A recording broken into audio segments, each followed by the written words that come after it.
Hello. I'm putting my Yeti microphone on some books. Let's see. Looking down at Bo Ruberg's Video Games Have Always Been Queer. And here we have Where the Wizards Stay Up Late, The Origins of the Internet by Katie Hafner and Matthew Lyon. And then Signal Traffic, Critical Studies of Media Infrastructures. Both great books. Both great books. Hello. Hello. Welcome. So happy to see you. Yes. Everyone knows the sound of someone clicking a Yeti mic on. A classic. Dinko Astrindium. Gotta get me a studio grade mic boom. Hell yeah, bud. Could you imagine my life with like a mic on an arm? I would be insufferable. Besides, if I had a mic on an arm, I couldn't take you on my little book hauls, on all my little book stands. Speaking of which, oh boy, Medium Dragon, thank you so much. 2 years, 24 months, holy cannoli. The bits would be so good. That's true. There was in the Strange Horticulture streams, the bits that I was able to do where I dragged my little green screen face all around, that was chef's kiss. It was so good. It was so good. I could still take you on book holes. I could still put you in a little book hole. Speaking of book hauls, Shrimp. Shrimp. Thank you! Subscribe for 15 months. It's been a while, gang. It's been a while. A hype train is close. Sub, gift, or use bits now to start a hype train. You don't have to do that. So glad to be back. I was gone.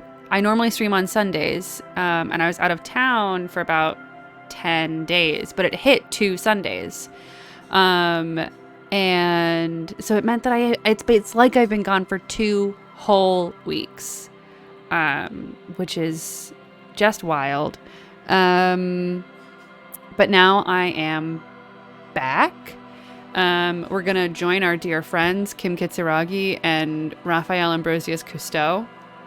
It is going to take me a minute to remember where we are, which is fine. I normally do like a recap at the beginning of every stream anyway, which is great because it helps to remind me like what the simple stakes are of the game. So we'll get to that pretty soon, but you may have noticed that there are on the screen over that way, there are some extensions that are available that allow you to see my character's specs and what my journal is at any time. So if you are joining the stream and you have missed out on a couple of things, maybe you know the game really well, or like maybe you don't know the game at all and you kind of want to get a handle on things, you're always free to check out the journal and my character build at any time. But I will recap us before we begin. The other thing I would love to do is, I think it's very fitting to begin a Disco Elysium stream by being like, here are the books I got recently. Hi, Norseliv. Norseliv is when Norseliv practices in a Nordic country. I got some books recently. I am now 5 books richer than I was a week ago. Here's a quick rundown on them. Some of them are very crucial. Notably, I have Hannah Arendt's The Origins of Totalitarianism. Just like a really solid book. It's very dense. I have only ever read it in sections, but I've wanted a print copy of it. It is still very dense. Look at these margins and like the thinness of this paper. That's hefty. But it is one of the most important books on like political engagement, I think. So we have Hannah Arendt's on the origins of totalitarianism. Just really good. Really good. Then we have some Kropotkin. I've been Kropotkin pilled. Hello. Thank you so much. You want to just put that on Hannah Arendt? On Hannah Arendt. Yeah, just put that right there. Thank you for some tea. Of course. Thank you. My partner just brought me some tea. It's very kind of you, Shrimp, that you think that I am well read. A lot of reading that academics do is reading about reading. So I've read a lot of people about Hannah Arendt, and I've read selections of Hannah Arendt, but I've never sat down and read. I read Eichhorn in Jerusalem, which is very touching and moving, and that's where the origins of the banality of evil is. There's a very, very good In Our Time episode. I love the In Our Time podcast. I've been listening to it nonstop for not nonstop, but I've been listening to a lot of it. Oh my goodness, Dristan, thank you so much. Definitely not donating to the Mike Boom Fund. Oh, and thank you for the Poison Pill Digest. Oh, thank you so much.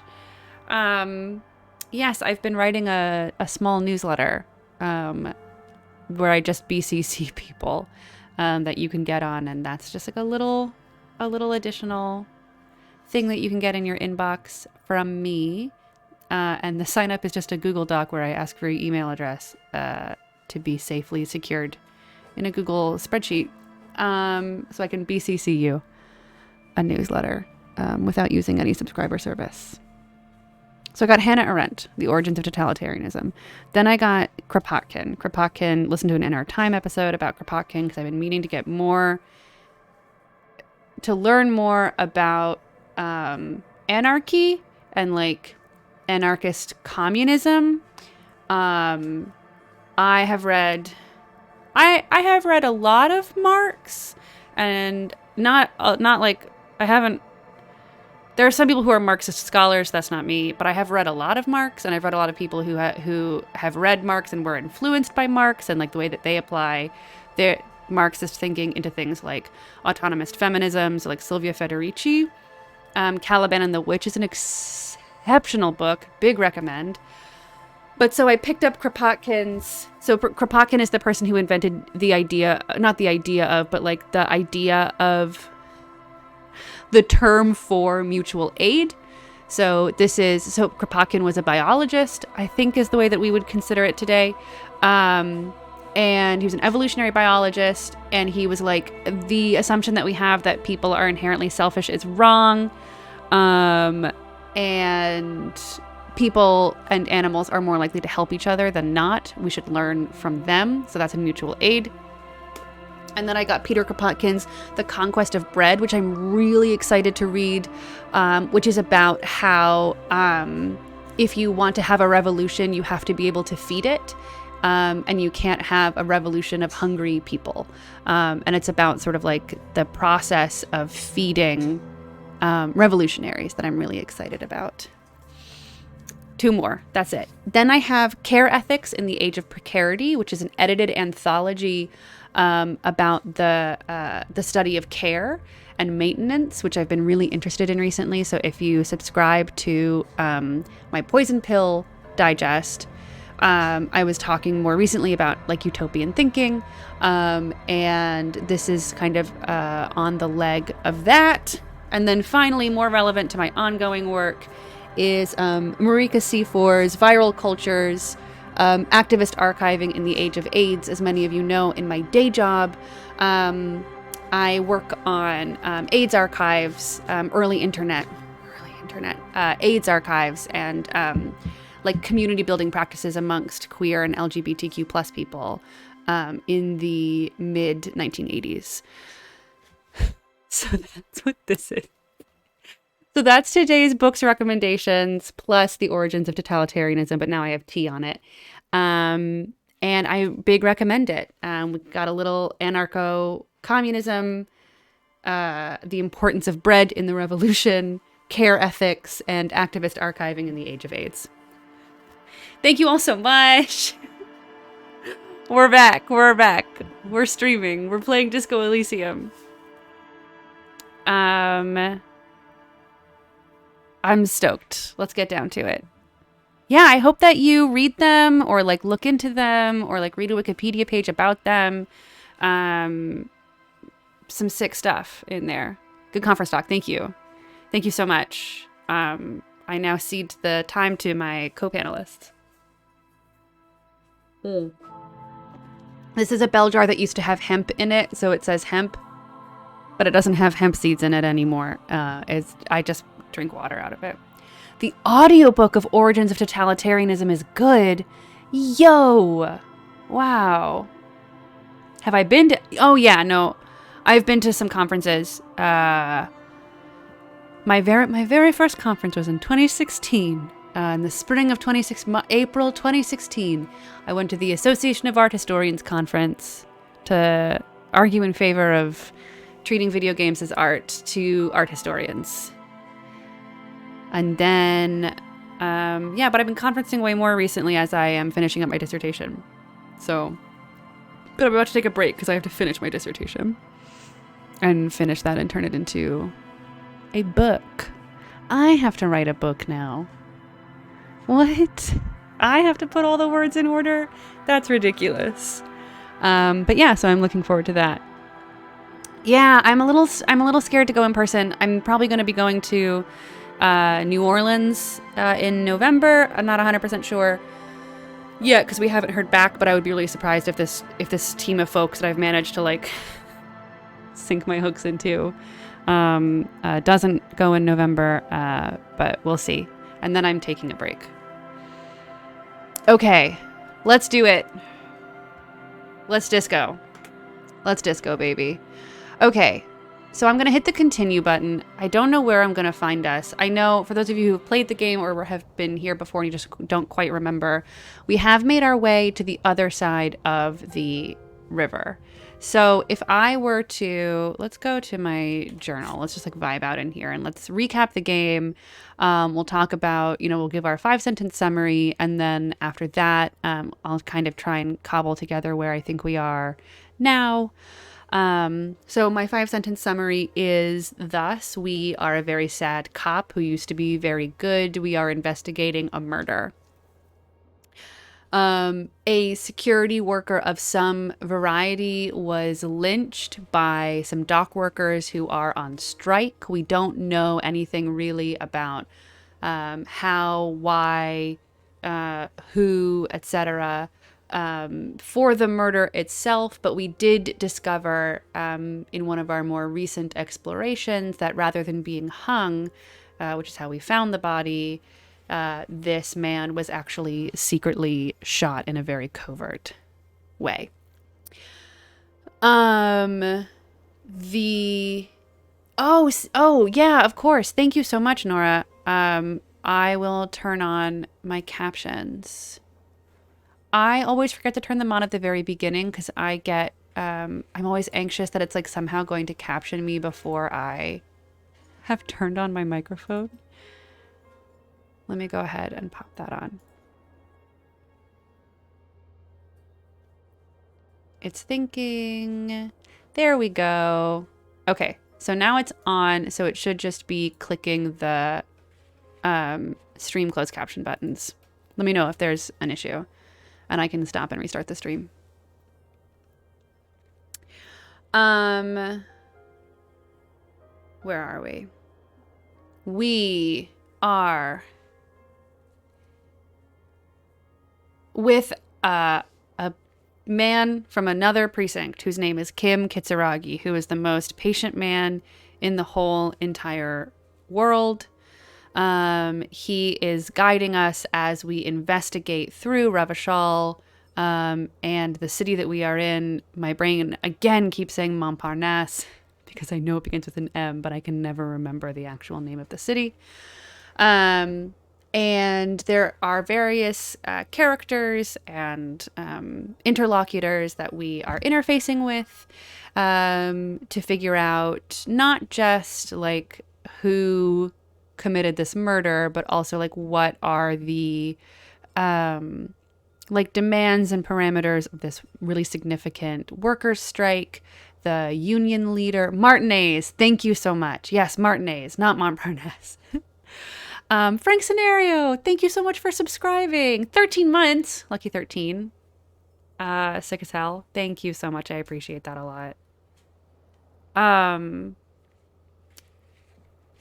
And Martinez is part of an archipelago of little islands, or Revachol is a collection of islands. I can never fully remember.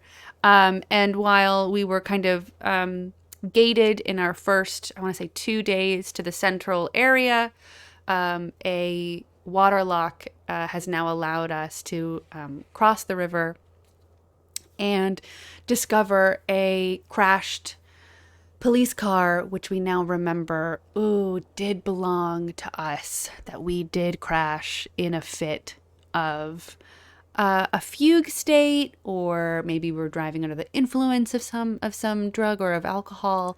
It's not entirely clear. Could have been all three combined, and that made us very sad, but Kim held our hand through it, and we find ourselves in the small village on the other side of the body of water, which allows us to explore, which is kind of our main, into the sea, sad.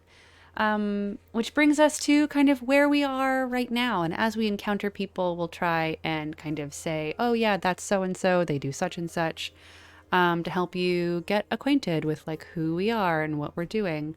As you can see, I am mostly a communist cop, kind of a sorry cop, and also a boring cop.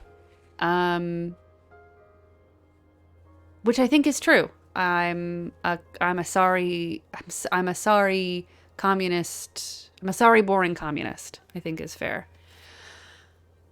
Okay, so let's go through the journal. Today is Wednesday. Today is day 3. Monday, Tuesday, Wednesday, because I believe we started on a Monday. That's the beginning of the work week. So we need to find the murder weapon, which is a firearm. We need to send the body to processing, which we can do this evening because last evening we got the very cool boots off of the body. Tap head 3 times. We want to find the rest of the armored pieces of what the body had been wearing. We need to decide what to do about this signature petition that we've been tasked with from Everard, who is the union leader.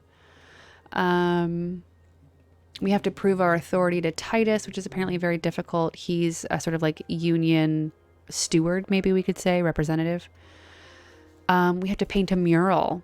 We have to further investigate a doomed commercial area that exists behind a bookshop.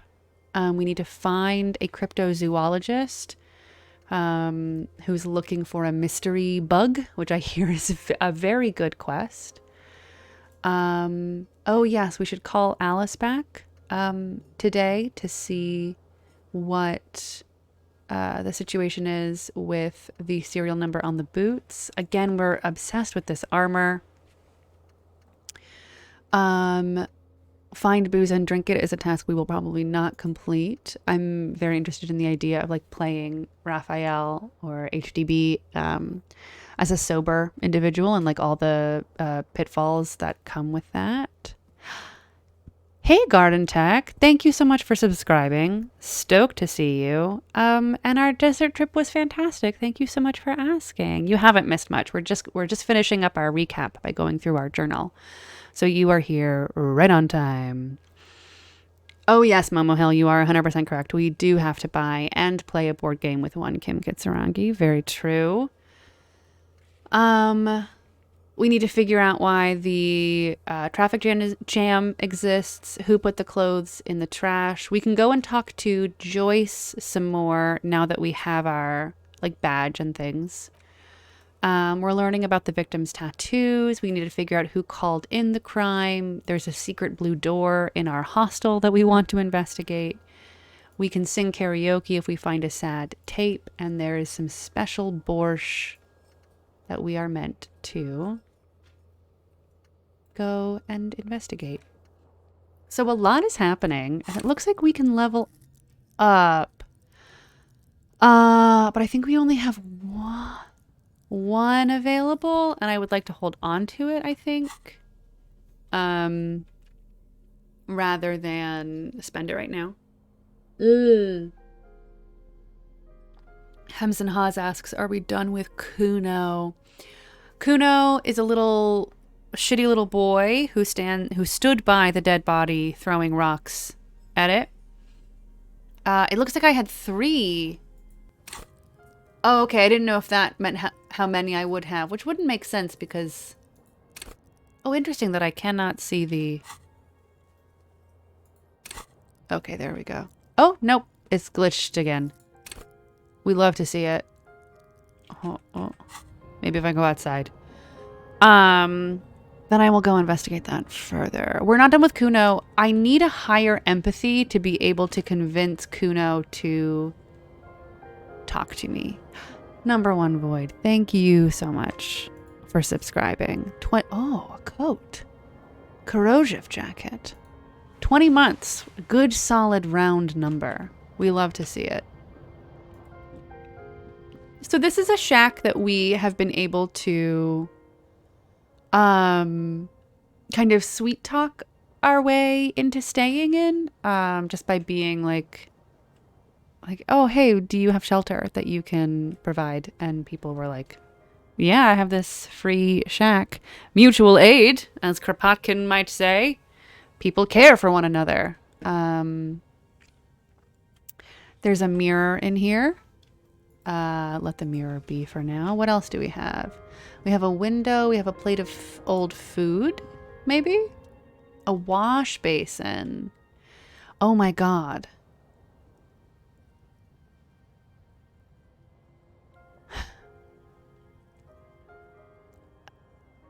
Oh, for a good, solid, round person. Thank you so much. I am solid and round, and I try to be good. Yeah, shave the mutton chops. Good God. This is a very interesting proposition.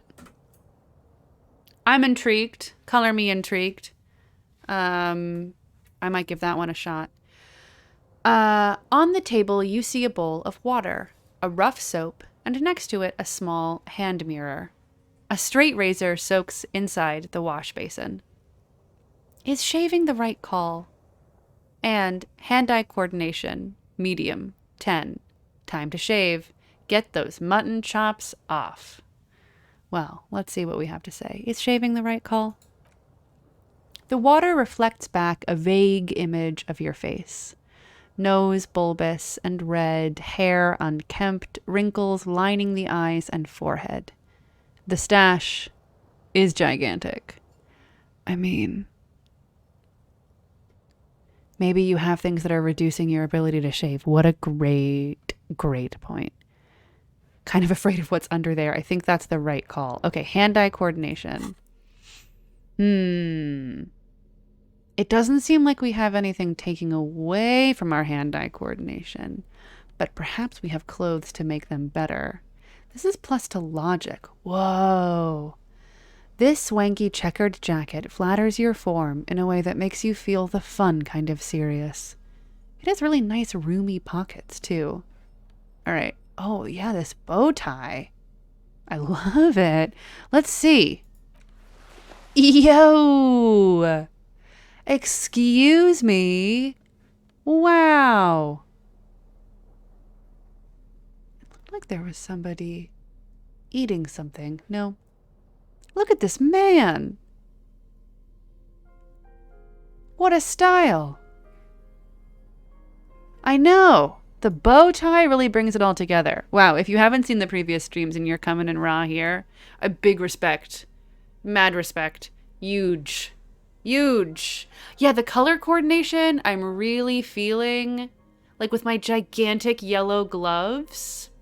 I kind of love it. It's kind of a look. Potato Nut, thank you for so much for subscribing for 17 months by saying this is a game show host. You're 100% right. This is a game show host. I'm kind of obsessed. Yeah, with the bag. My God. And the boots, very into these Franco-Nigerian, oh my God, Franco-Nigerian cavalry boots with the yellow maybe? Oh. Wow. Wow. This is a look. I think I prefer the inter-isolary trousers. Oh, if I hold it in the other hand. It doesn't clip into our leg in a way that feels incongruous with a bag. Yeah. Yeah, very good. So let's see. Is there anything? Electrochemistry gloves and half-light gloves, but no hand-eye coordination gloves. The commander's jacket is good because it gives us a bonus to understanding Kim.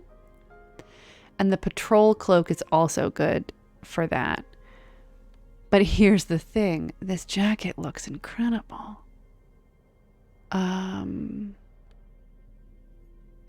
There's the horrific necktie, which sits so low on you, Harry. I'm not feeling it. This is the vibe. This is a vibe, but it's definitely a different one. Yeah, this is good for me. I love it. The jacket was just in the shack, and I was very into it. So I don't think we have anything for hand-eye coordination. This intricate heat engine hums quietly, giving out pleasant warmth. Old science fiction magazines, books about bird watching, an almanac from 39. Yeah, it was a free jacket. I'm just going to go ahead and try this, but let's maybe meditate about it just a little. Hand-eye coordination, of course, is in Motorix. And I'll go ahead and take a minus to intellect for that. And that should be fine. Damn, is hand-eye coordination in Motorix? Yeah, it is. Big time. Okay. Yeah, let's see. Let's see how it goes. Oh, it failed. Love it. Exceptional. Okay. Okay. So, okay. This is not exceptional. And at this point, I would like to remind all of us that Disco Elysium carries with it a number of content notes, including, body horror, gore, violence, guns, political conflict, political violence. I do feel like this isn't sharp enough, scrape harder is not a good idea. But I am very intrigued by it as like a dialogue choice within this world. As an option. So it says, hand-eye coordination, medium failure. Your hand trembles as you scratch at your cheek. Oh no. That's not how a grown man shaves. Let's see, a quick vote. Should Raphael, keep trying? No, probably we should. I don't know. We should leave it, or are we morbidly curious? It's darkly tempting. Yeah. We did only just begin. Okay. Oh, neck and neck. Whoa! All right, I'm going to click the scrape harder option. Everyone is allowed to make their own choices. Let's just see. This isn't sharp enough. Scrape harder. I figured that would be what happened. Stop, for crying out loud. You're going to cut your own throat. I need to shave the chops or drop the razor in the water basin. It is very rude to call him Harry. Is this going to accidentally kill us? I'll walk away. Leave. Damn. Cowardly. Harry. He walks out with a wet beard. Raphael. His name is Raphael. Why am I calling him Harry? Did we save recently? We did. I know. I should have stuck with it. I should have been brave and strong. Oh, a thought. Inside, you hear the cozy sound of some kind of heater sputtering. Hey, Kim. You ready? Yes. Tell me about the case again. What do you want to know? Can we go over the preliminary info again? You mean like a brief? Do you want me to brief you again? Brief. Yes, that sounds good. 3 days ago, the RCM Emergencies Desk received a report about a security guard who was found hanged in Martinez. An anonymous caller said there was a dead body behind the Whirling in Rags hostel cafeteria. The cadaver had been there for 4 days. No one had come to investigate. During that time, the victim had been stripped of his belongings. The caller did not identify him, but used the word lynching. There is an ongoing labor dispute between the local dock workers and the logistics company Wild Pines. I was told we should approach the death as part of this dispute. I'm more than happy to turn it up. So sorry. You got it. I think this is another symptom of recording some Nancy Drew. Okay. I've turned it up much higher. Let's see. They didn't identify themselves in any way. The tone was muffled using a device of some sort. The desk could identify neither the caller's age nor sex. There's a strong prejudice against involving the RCM in what's seen as union matters. The dock workers' union is the de facto police in Martinez. Now it appears they've started executing too. We cannot allow that. Of course. Yes. I understand everything now. Just to be clear, we are police officers. It's our job to find the killer. That's the case. Uncover and arrest the killer.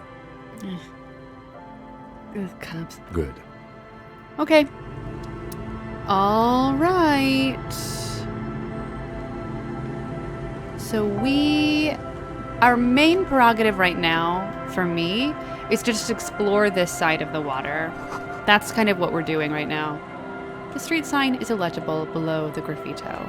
I'm aware that there is somewhere, like around, nearby, on this side, or maybe just in the extension of the map, there is a church on stilts somewhere. And the cryptozoologist is somewhere out here. And so those are sort of two of the things I'm keeping on my periphery. But it's not what I'm necessarily aiming for. Construction material. Whoever planned to build this house left in a hurry. Oh, nice. Some money. And I can't remember if we spoke to these gentlemen or not. These gentlemen. But they do have some cash money right here. Oh yeah, something else to know about Raphael is that he'll take money from anybody, but don't call it a bribe, because it's not. It's, it's just taking what you're offered. Hey, tequila! A 30-something man clad in a two-piece lycra trademark tracksuit puts down his pilsner and extends his hand in greeting. Good to see you. How's business? How's the whole reality situation treating you? I'll shake his hand. Yeah, it's a tip. It's a donation. It's all part of the shuffle. He's being compensated, obviously. So what's happening? He picks up his beer. Wait, tequila? Yeah, Tequila Sunset. How are the, high-concept, reality-based adventures proceeding? He takes a sip. He says it like it's obviously your name. Like you call someone Billy Brunewell or leader of the 4th Street Gang. Inland Empire, medium success. Good. These people know your true name. Looks like it has preceded you, Mr. Sunset. More on that later. Not too hot. I'm on a 50-year losing streak. Reality, it makes me aggressively sad. Don't know. People tell me I'm a cop. I'm getting used to that. I have re-entered reality to conquer it, to bend it to my will. I am the law. Well, nice meeting you, but I've got to go. Yeah, Raphael Sunset is a great name. Yeah, I don't know. People tell me I'm a cop. I'm getting used to that. Hello. Hello. It's good to hear that you're on top of things. Talking about used to, did you know that I used to be a real mover and shaker? He thoughtfully picks at his shit-stained lycra, trademark, jacket. Sadly, things aren't going that well in Idiot Doom Spiral Land. Haven't found those keys yet, haven't won that great piece of ass back. No word from my business buddies. He takes a sip from his beer. Oh. Idiot doom spiral, huh? This is bound to be a good high-concept conversation. At last! What do you guys do around here? We are saving the world. He looks at his comrades. Please! Please don't go! Don't go! Begs the man in the pipe, whose name is... Don't call Abigail. So I have a feeling he's gonna finish his sentence by saying, don't call Abigail. Okay, we're drinking. We're drinking alcohol. That's what we're doing. I tried to save the world once, a long time ago, with enterprise, creativity, and willpower. But that didn't work out. So now, it's a pirate's life for me. What is a tequila sunset? You keep saying it. It's you. Your tequila, sunset. How do you know this?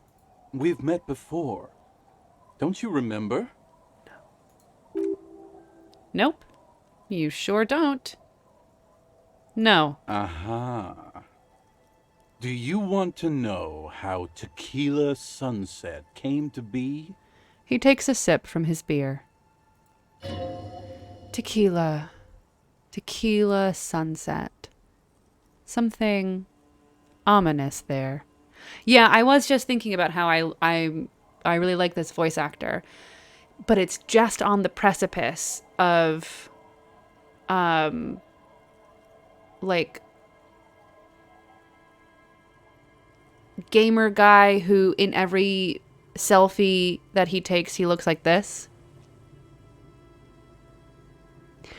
And who's like got really into sea shanties. So it's like just on the precipice of that for me. But I think it's very good. For some reason, the name tequila fills me with foreboding. Maybe I shouldn't learn what it means. You think you feel bad now. Wait till you've heard the story. No, you need the wisdom. Go ahead. Let me take a sip to moisten up my chords. Tequila Sunset rolled into Martinez last Friday. And by Tequila Sunset, I mean you. The man, the myth. He takes a big sip, then begins. Was I alone? Hey, let's not jump ahead of ourselves. This is your story. Stop interrupting. He takes another sip, then continues. You got here on Friday to solve a case, hoping to be the early bird who gets the worm. And by the worm, I mean the buzz. Because as far as I know, all you did was get pissed drunk. Word on the street is you went around the local hostel telling people that you're a police officer, and that it would be really fucked up if you shot yourself in the head, right in front of them. That's pretty high concept, if you ask me. Only good cop. Only good cop. I was thinking professor of art history who is inexplicably younger than you thought would be. Ooh, I also don't trust an inexplicably young professor. It gives me bad vibes. But I also get where you're coming from. Yeah. It is. It's very funny. Pretty high concept and conceptualization agrees. Kim Kitsuragi. The lieutenant's brow is furrowed. He's listening as casually as he can. What happened then? It was a late Saturday night when we, the Union of Moribund Alcoholics, were getting our drink on. Nothing remarkable about this. We get our drink on 24/7. Makes everything warm and glowy. I trust you know the feeling. One moment we hear the sound of a motor carriage revving up somewhere on the plaza, followed by a series of dings and bangs. Raphael is here for the deep lore. Yeah, Kim is here for Raphael's deep lore. Yes, correct. Perception, hearing. Do you remember the sound of wood cracking? The billboard? Naturally, loud noises pique the interest of anybody owning a pair of ears. That's just the reality we're in. Naturally. Anyway, there was a brief silence. A gasp of silence, if you will. Followed by a real commotion. We heard the carriage careening towards the coast at top speed. Sounded like someone jumped the canal. We grabbed our brewskis and rushed to the jetty. Never underestimate the speed of an alcoholic. What we saw was a sight to behold. A beat-up police carriage containing you. Right there on the beach. You revved the engine and screamed at the top of your lungs. "The time hath come!" Fair? Yeah? So, naturally, being the curious cat I am, I asked what time hath come. To which you replied, The time? "The time hath come for tequila sunset, the end of all things." Oh God, what happened next? Say nothing. It's more dignified that way. Every word I said was true. Tequila sunset will break the looms of reality. A good vibe. Your reality contracted. You jammed the pedal, plowed right off the jetty, and through the ice. What is this emote? Popcorn. Yeah, good. It is popcorn time. We ran towards the ice, whilst you crawled your way out, miraculously unhurt, covered in seaweed and shit. Like some kind of sea monster. When we finally got there, you were sitting on the beach crying. You said that your badge and uniform were in the car. It was too late to get in there, though. The carriage had sunk too deep. Recognizing a brother in need, we offered our condolences and invited you to party with us, which you naturally agreed to. We asked about the whole tequila sunset thing, and you told us it was your name now and insisted that we all call you that from then on. Wait, so is Tequila Sunset an event or a name? Great question. Tequila Sunset, huh? Sounds pretty good. That's not my name. I'm Raphael Ambrosius Cousteau. That's what you should call me. My real name is Harry. Well, we all know that I'm sticking with Raphael Ambrosius Cousteau till the very end, so that's what I'm saying. Nah, that name sucks. Fair. You're Tequila Sunset. Just embrace it, brother. Amen. How long did we party for? Hours. It was an all-night drink-a-thon. Then, at some point, I think it was Sunday morning, you got belligerent and wanted to talk about Revacholian women. Uh-oh. I don't like where this is going. How they're beautiful and also whores and so on. How one of them fucked you real bad. After a short while, you crossed the event horizon, looked sullen, got up, and left without saying anything. Yikes. Wow, that's quite a story. Yeah, I bet Tequila's a fucking legend around the precinct. You must be proud to work with him. If you only knew. Kim, that could go so many ways. Okay. Did I tell you anything specific about this person that, quote, fucked me? Did I mention losing anything else? Did I say anything about my colleagues? Did I say anything about the case? Did we talk about, politics? Did you get a read on what kind of cop I was? I don't need to hear anymore. Well, we're going to start from the top and just work our way down. You were pretty vague about it, but you kept saying you got fucked real hard, and that we've all been fucked too. Ooh. Uh-oh.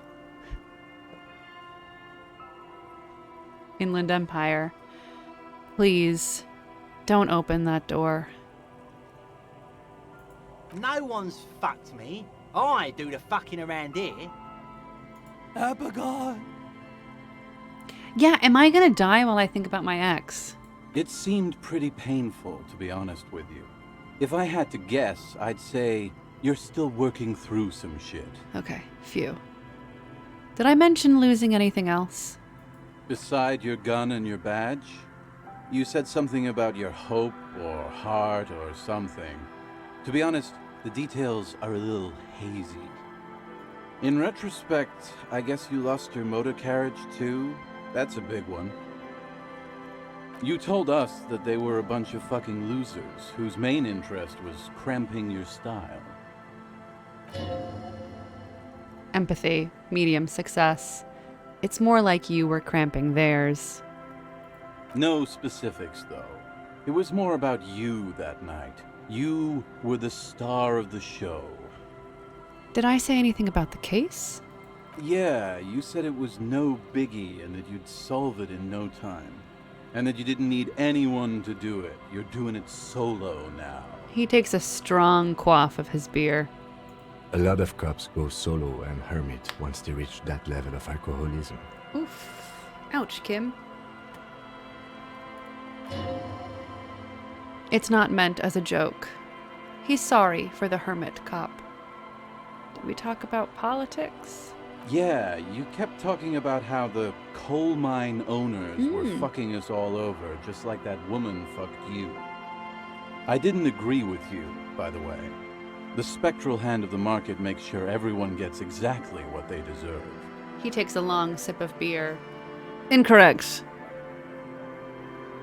Did you get a read on what kind of cop I was? You kept apologizing for being such a bad cop and for the damage you've inflicted on everyone around you. Yeah, correct. You also kept pausing to knock the heel of your hand against your temples, saying, "Stupid, stupid, stupid." Yeah, cool. Sick. I don't need to hear anymore. It's a hard thing for a man to confront his past. That's why I avoid mine at all costs. He nods. You seem like you're characterized by your storytelling ability. Want to tell me another one sometime? Whoop-de-doo. So now I'm a fucking storyteller. Right. Why not? Better than a beach bum. He says, slapping his knee. Yes. Want to tell me how you became Idiot Doom Spiral?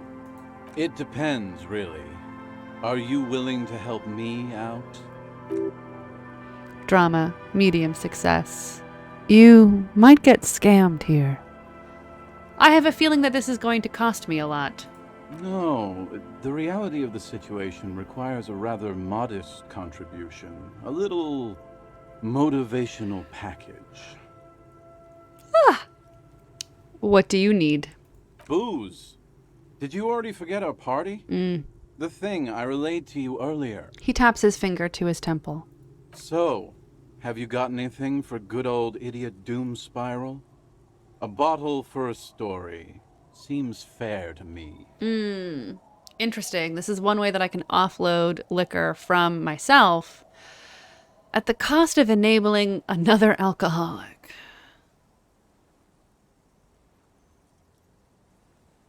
Well, I'll keep it in the back of my head. I don't want to give you any alcohol. I'm not an enabler. Don't do it now. In that case, I'm not a storyteller. Be seeing you. You too, Tequila Sunset. Sick. Wow, a lot happened there. Why do I have a bouncing?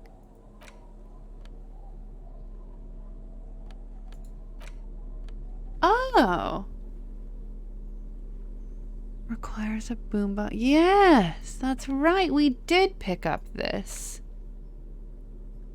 sad song. Idiot Doom Spiral 2024. Ugh. Why did my inventory bounce? What do I have in here? Impossible to say. No one knows why.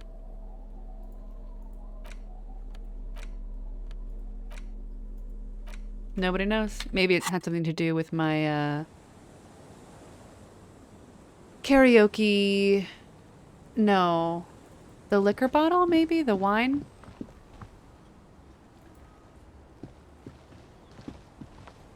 Good rocks. Hell yeah. So important to acknowledge when you see a good rock, you know? Oh, a thought. Shivers. A drop in temperature. An easy flow of air. An empty street. Before you, a thoroughfare unjammed with lorries. No more drivers smoking on hitch steps, just silence. What did the smoke smell like? Chemically sweetened. Across the road, a forgotten bus stop. Corrosion has opened a hole in its roof. An elm tree watches over the building. Its branches are dripping with rain and snow. The road is smooth and motley. Craters filled with a black asphalt. The asphalt first laid ahead is gray already. A row of tenements are under the construction in the distance. Who are the people who live across the road? A tub warm with water, white with soap. A man bathes while radio waves transmit the lottery numbers. 4, 18, 21, 4, 1. A modern washing machine rattles a drawer full of silverware. What about the bus stop? Number 312D. Young girls used to come here, huddled up, hoping for more warmth than their thin coats give them. The bus took them to school. It has not run for 8 years. There were not enough girls to sustain its cost. What about the road? Craters pocked the surface. Children played in them until heavy trucks full of black pitch rolled in. The landowners have filled the craters with money. It is a vital artery of flow and trade. Perception, sight, medium success. There's one bump on the road. A dead dog lies flat about 200 paces away, right at the turn. I'm going to click the dead dog option to learn more, just so you know. A dead dog? Tragedy came from the wheels of a fast RCM vehicle hurrying to work. The cold washes over you. The sound of the sea has grown distant. That's enough. The wind moves the aerosol. A detective stands behind the boom barrier. A breeze moves a curl of his hair. End. What a thought! I'll take that. I'll take that. And I'll do a little quick save. Just to make sure that the game is not freaking out. Gotta get more tear.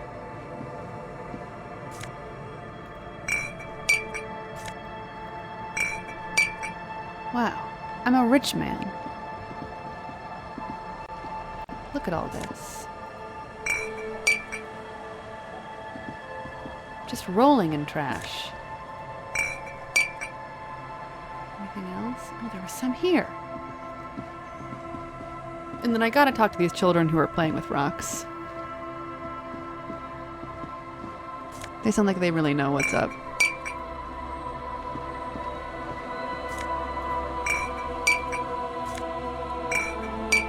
Anything else? No. Hello, children. Playing with rocks. Lillian's twin. The scruffy-haired little boy kicks a stone. He can't be more than 5 years old. Lillian's other twin. The other one looks indistinguishable from him. He watches his brother kick the stone with his tongue lolling out of his mouth. You must be Lillian's twins. You guys look identical. Bye, kids. Take care. I'm going with you kids look identical. Oh, yeah. RAC's got to get some more tear immediately after thinking very sweetly about the world around him. The stone-kicking one becomes frantic all of a sudden, as if that's something to be scared of. The obvious fact that you just stated. He looks just like me. The other one says, "Yeah, I said that." The boy doesn't answer. His brother throws another rock. Both of their hair is covered in some kind of dirt. You're bad with kids. The lieutenant remarks with evident glee. "I am, yes. And what are you, Kidmaster General?" That's what I'm probably going to say. It's impossible to be good with kids. They're too stupid. That's not true. Maybe I am. Now, how about some actual police work? We are not getting anything here. He grins. You must be Lillian's twins. This one doesn't say anything, kicking the concrete with his worn-out sneaker. Lily's our mum. Explains the other one, tongue still lolling out of his mouth. I already said that. The stone kicker laughs suddenly. His head is too large for his shoulders. The other one laughs as well. Wow, so intellectually stimulating. Logic, medium success. Bye, kids, take care. I will never call a child stupid. Unless, of course, the kid is stupid. Take. Yes. Yes, tear heaven. And I cannot walk in the brush, but I do remember that, like, the cryptozoologist is looking for a bug that grasps onto tall grass, I think. Hard to see the details. The colors, all warm and welcoming, are cozy, though. A flower trough where nothing really grows. Maybe in spring.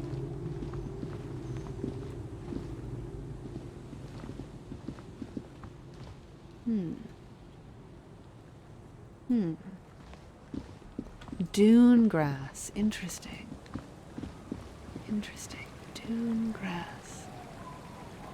So where can I walk? Oh, okay. Yeah, sure. Okay. Yeah. What? Sure. Didn't expect that, but that's fine. Get some tear. Y'all know I love that tear. The game is pretty.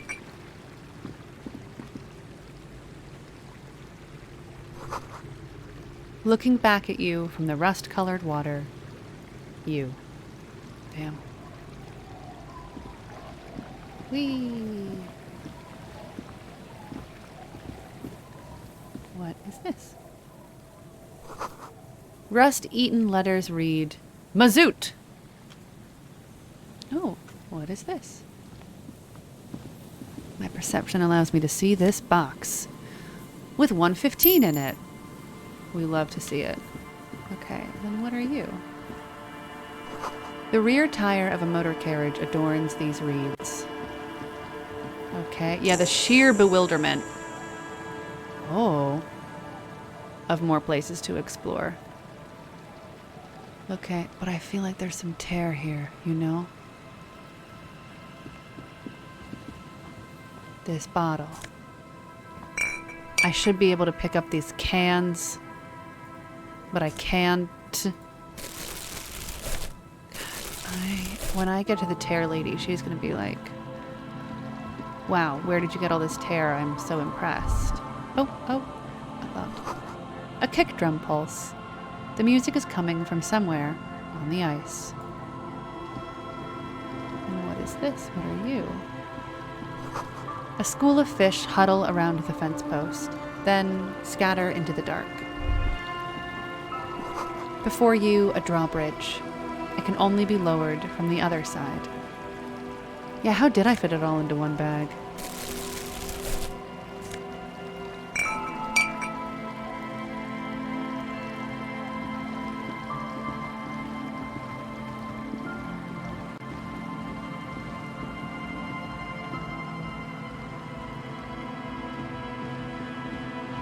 Oh. Money. The church on stilts. A bird? Oh, a cairn. It must have taken a lot of patience to do this. I think you're not supposed to do that. Painted with pastels, someone is trying to bring cheer into the world.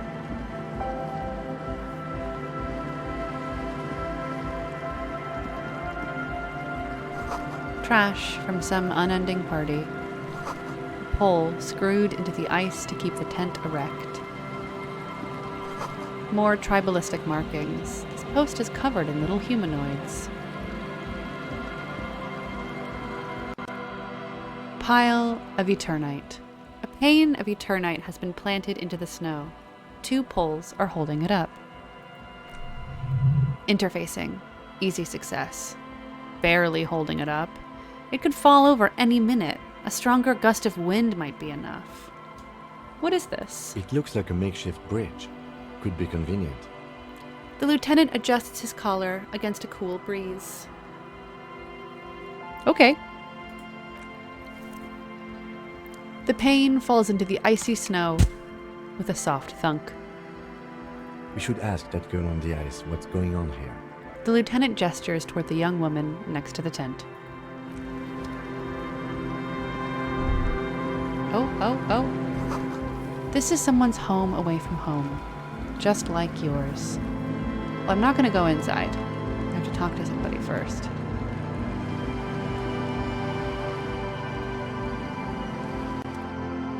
A cell. A shaggy-looking girl in her late teens or early 20s kneels on the ice with an electronic contraption in her hand. Hearing you approach, she looks up. Oh, hello there. Empathy. Easy success. It's cold out here, but she's not wearing a hat. She must be freezing. Dear child, it's freezing. Where is your hat? Huh?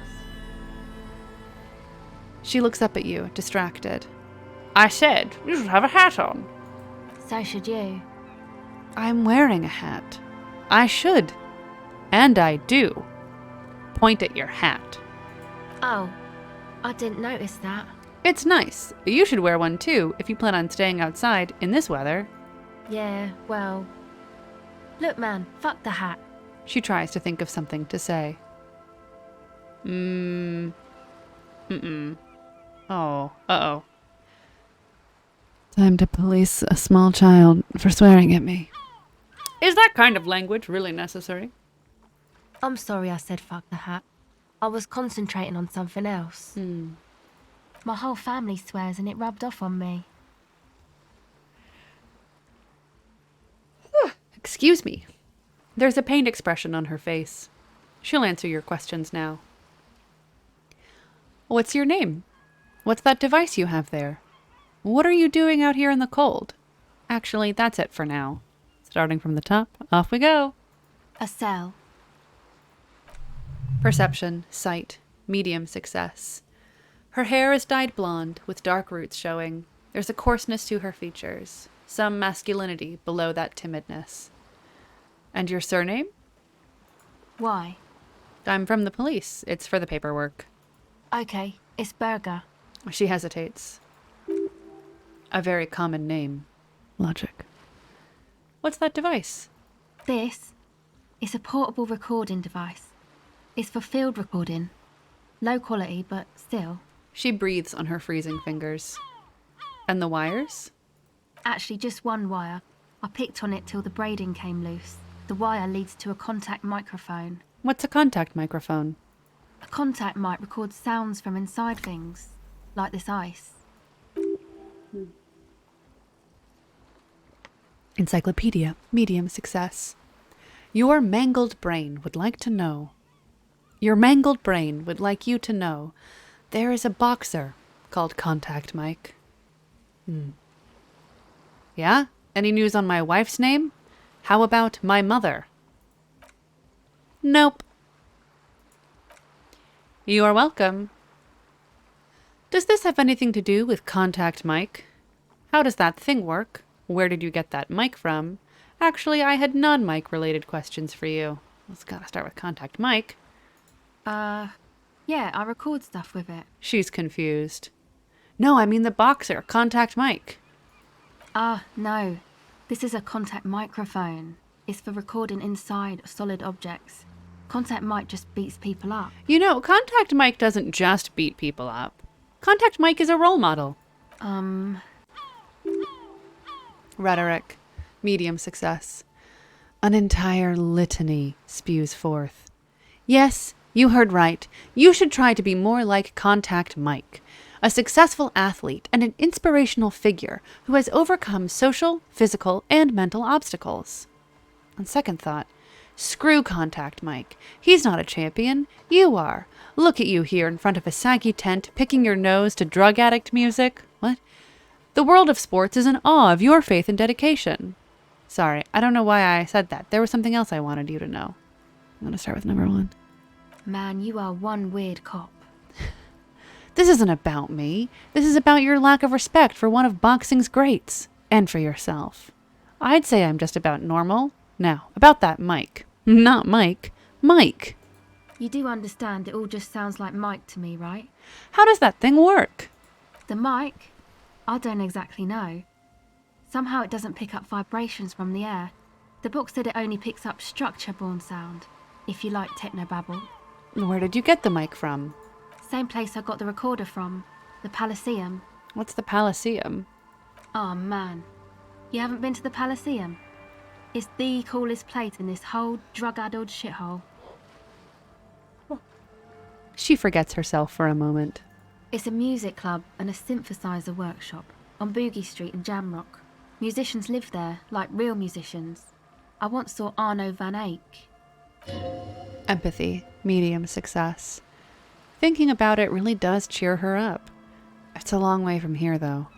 Sound is interesting. Who is this Arno guy? Oh yeah, guess you wouldn't know Van Eyck. Or really be a Palaceum going kind of person. She looks you over, assessing your age. Guess you wouldn't know Van Eyck. Oh no, that's what she said. I say, I get down. I don't know what that means. I grind. I don't know what that means either. It means I'm hip beyond my years. Nor do I, but I have concrete evidence that I rock, in the form of a wrecked tape player and a completely trashed hostel room. Neither do I, actually. I have no idea what I'm talking about. Get down. Grind. I'm hip beyond my years. That's cool. She breathes on her fingers. Looks like she doesn't know what to say. You're right. Time has deserted me. Sucks, man. Was there something else? Ouch. About the contact mic, perhaps? She squints her eyes for a second, trying to remember something, then lets go of it. Actually, I had some non-mic questions for you. Okay. What are you doing out here in the cold? Recording, I guess. And what is it you're recording exactly? I think I'm recording cracks in the ice, but there's no way to tell. Not without headphones. I think I just recorded your footsteps too. Not sure how that will sound. She scratches her forehead. Wait, what happened to the headphones? My boyfriend sold them. What for? I don't know, man. Things. Just stuff you need for life. A lie. They were probably pawned off for something suspicious. And what are these recordings for? The cracks? The footsteps? The musicians in the Palaceum used them for making music. They looped the stuff, cutting the tapes together. They make music out of cracks in the ice and keys jangling. Crazy sounds like that. It's hard to explain. Just nod. Anyway, I thought I'd make some too. It's supposed to be, like, a music place anyway. She rubs her shoulders and looks around. Nora has redeemed giving a treat to Virginia, which is exceptional. I don't know where she is. Hold on, I'm going to look for her. And refill my water. Hold on.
Are you a happy baby?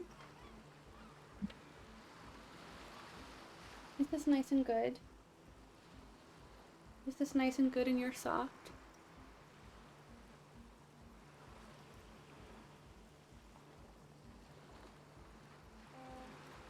She's purring. She's a purring little baby. Okay. Ready? I have to give you your treats now. Oh, big stretch. Here you go. Yeah. A big stretch. You want these? Yeah, those are for you. You should eat one. There it is. There it is. Yeah. And then when she finishes her treats, I'll get up and get some water. Was that yummy? Bless you. Bless you. She sneezed. I'll be right back.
A happy cat.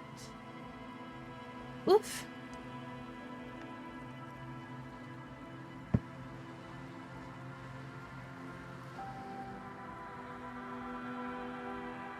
Virginia is a blessing. She is perfect. I love her. She's grooming herself now. I did pick her up from a nap. She wasn't stoked about it, but she did get some greenies. Oh, and I did leave the greenies elsewhere, but that's okay. I can get them later. I am drinking, along with my water. I have water proper in my, what used to hold hemp seed.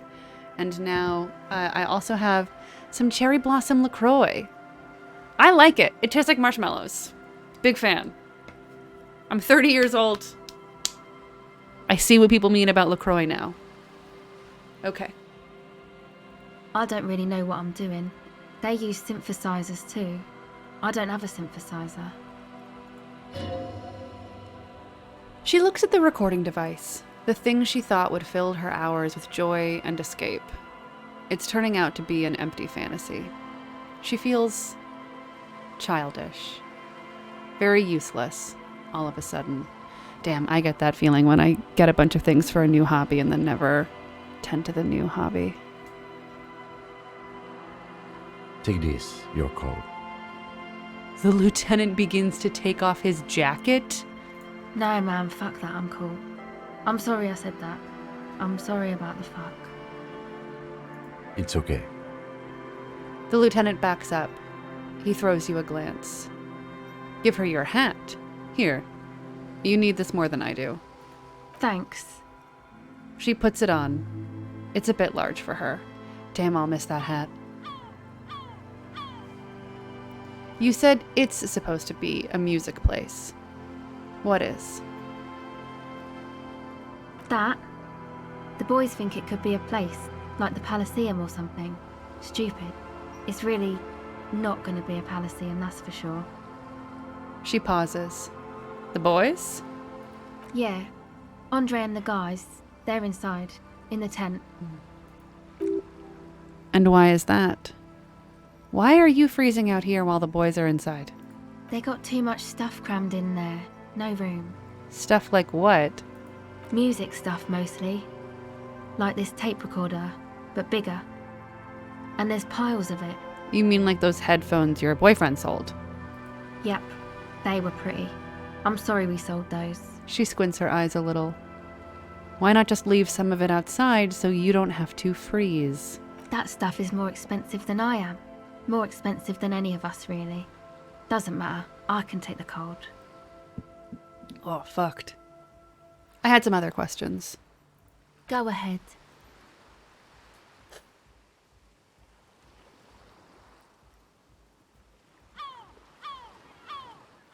Tell me more about this music place you've been planning in the church. It's supposed to become like a club for anodic dance music, like that new style of synthesizer stuff they play at the Palaceum. Except that, yeah. She looks at the old wooden church up on the poles. As a mean wind comes bellowing in, the 6-story structure lets out a doleful shriek. What is anodic dance music? You know, anodic, cathodic, music that's made with electronic instruments. I completed a secret task. What is anodic dance music? Electronic instruments. Like what? Synthesizers and tape consoles. Microcomputers too. Anything that uses electricity, but isn't guitars. Also found sounds, stuff like that. Inland Empire. Medium success. You see clear, beautiful, violent flashes of light. Light cutting through a smoke-filled darkness. That is what the future will look like, if it ever comes. Relatedly, I watched Hackers for the first time last night. It fucking ruled. Big recommend. Big recommend. You gotta watch Hackers. You gotta watch Hackers. Yeah, it very quickly became one of my favorite. I'd been meaning to watch it for years and years and years and just had never gotten around to it. Easily. You'll be seeing a version of that in theaters in June? Yes! We were trying to come up with like what would be the best like double and triple bill for watching Hackers. I was like War Games, Hackers, The Fifth Element, The Social Network, just to really bring it full circle and feel really bad at the end. Yeah, Hackers is exceptional. Big recommend. Conceptualization. Challenging success. Hackers from 1995. Yeah, hack the planet! Hack the planet! This is an evolutionary step up from amplified instruments, which in turn are a step up from acoustic instruments. What comes after it, you wonder? A black tinted nothingness or something finer? So you want to turn the church into a club? I know. It's not my idea. Andre and the boys found the place. It was supposed to be deserted, but now they can't even take it. She nods towards the sloping mass of wood on the coast and then shivers. Hey, don't get me wrong, but you're cops, right? Yes. Why do you ask? Okay, well, maybe you could talk to Andre and the guys, because there are some strange things going on in that church. If you're police, you should look into it, right? I'll talk to them. They're inside that thing there. Would be cool if you did. Was there something else? She points to the tent. Enough about the church, then. I had another question. Go ahead.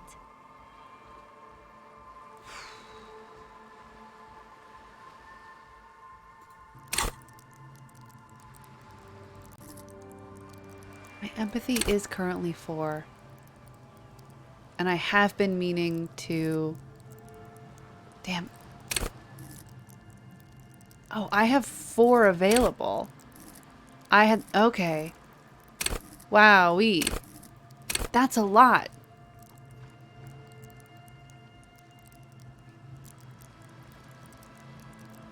I'm gonna level up empathy. I'm gonna do it. I'm gonna do it.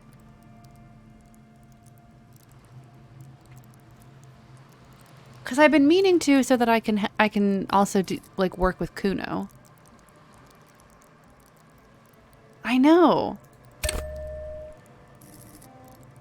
And then I also have some thought cabinet stuff now.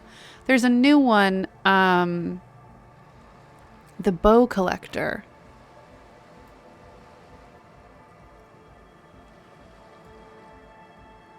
That I've just been given, and I'm still working on rigorous self-critique, which should be done in 1 hour. Empath cop. Yeah, I think a sorry communist cop is an empath cop. Sparks fall like snow from the bow collector of streetcar number 42. Oh, yes.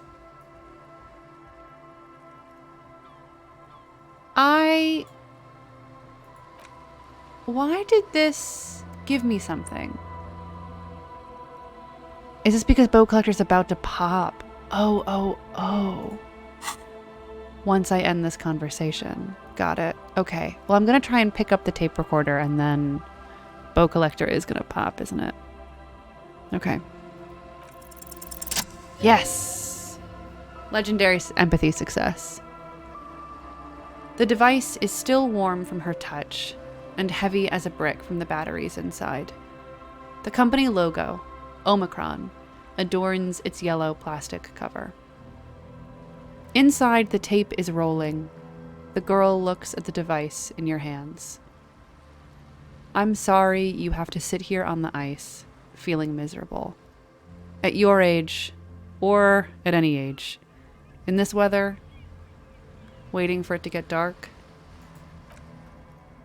She looks you in the eye, her pupils wide, surrounded by a ridiculous amount of makeup. The people who built this world intended it to be better for you, but they failed. It is easier to live in their failure with this, by your side. Tap on the tape recorder. The wind howls. She remains silent. Empathy. It's real. Tell her. It's not a childish fantasy. It can be a real weapon against what's coming for you now. What is? The dark. Nothing, if you got this. Don't be scared. I'm once again reminded of how Contact Mike rose from the slums of St. Baptiste to the top of the boxing world, overcoming adversity and serious brain trauma. Nothing is coming. Nothing he wouldn't knock out in 3 rounds. The real fight is for the right attitude. Exceptional beat. Very funny. I can't commit myself to it.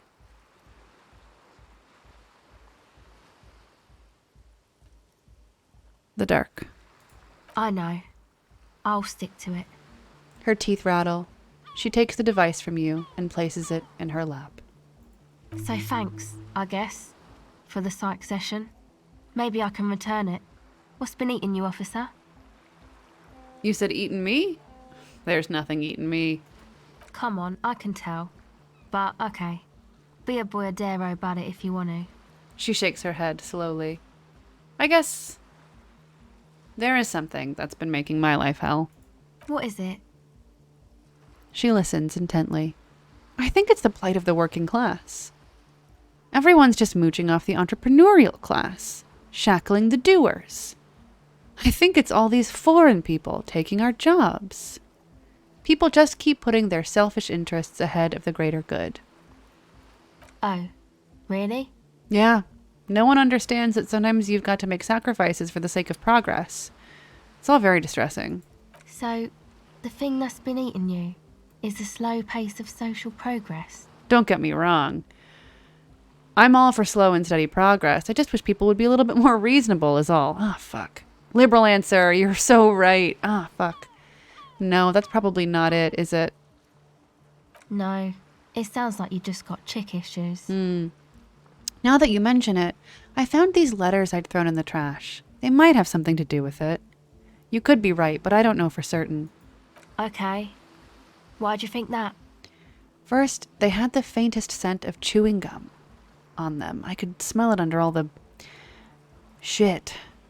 They were written in a woman's hand. And oh boy, did reading them make me not feel good. To hell with this. Questions. I had them, and you have answers. Number 1. Wow, man. That's pretty symbolic. Don't you think? She raises her eyebrow. Yes, I found that to be very symbolic, too. Okay. What else? They were written in a woman's hand. There you have it then. Chick trouble. Not political after all. Who was she? I don't remember. Really? You seem to be pretty upset about this chica. Are you sure you don't remember anything about her? She appears to believe you. I remember her scent, and that's all. Wow, man. That's some pretty strange shit. Are you sure the letters were for you? She rubs her sides for warmth. Yeah, I'm sure. Why would I have reacted so strongly otherwise? How come you don't remember, though? Is it like some selective memory thing? Wait, what do you mean by selective memory? I think it's more about me getting so unbelievably drunk I completely erased all memory of this world. You might have a point there, selective memory. What do you mean? Man, when I get hurt, I just want to forget that shit, you know? That kind of selective memory. You might have a point there. Yeah. Or it might just be some psych bullshit, you know? Königstein wank. What is this Königstein wank?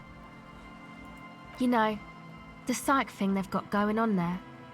Rich people like it. People in Königstein are mostly rich.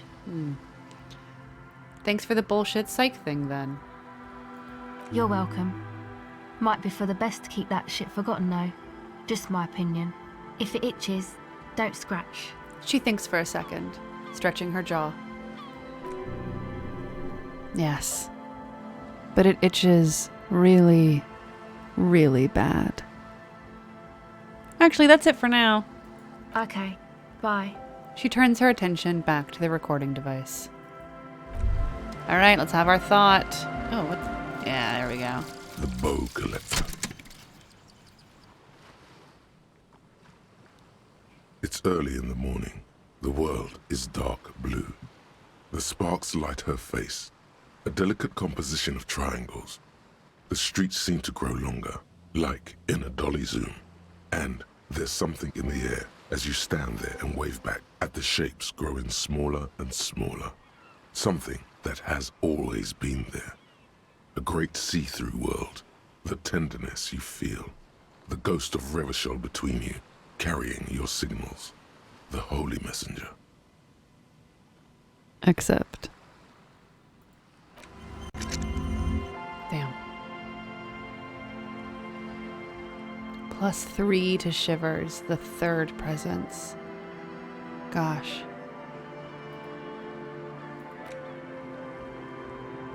Gosh.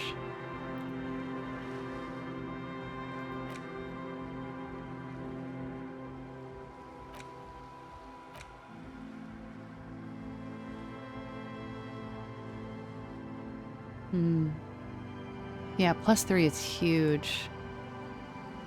+3 is huge. Big shivers. It's like tripled my shivers. And by tripled, I mean doubled.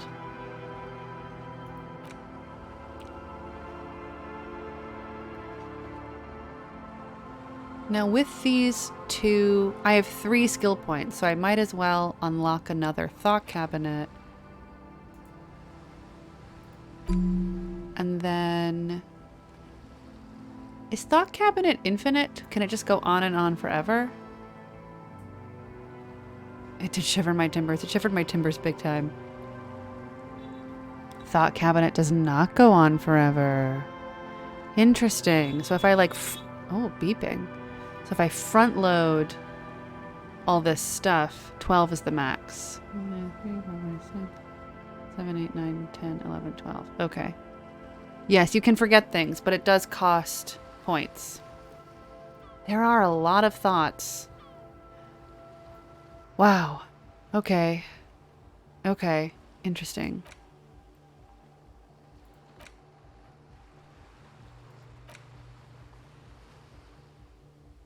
Well, I might as well just start thinking. You gotta spend points to make points, if you know what I mean. Okay, white morning. You see yourself from above. You're passed out on the blue tiles of the hostel room floor. Even from this distance, you can see your eyelids flutter at the mention of what? A great white object letting out its sweet smell like a lily of the valley. The little man's forgotten its name, but he still remembers the feeling. And look, he moves. The feeling animates him.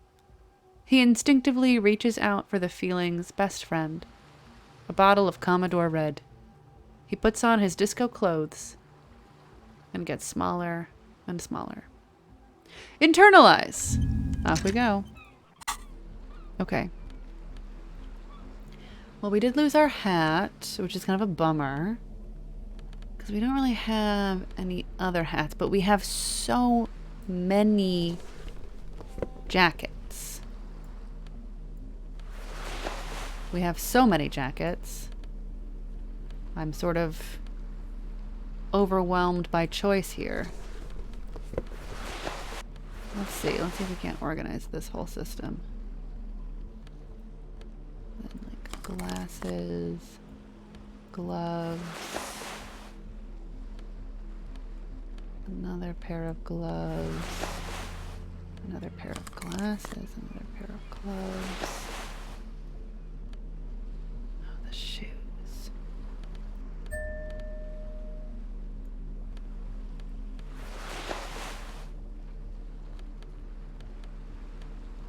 Great. Nailed it. Organized it.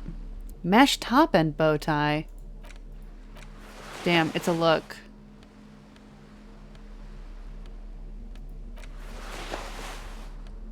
Yeah. Yeah, that's a big look.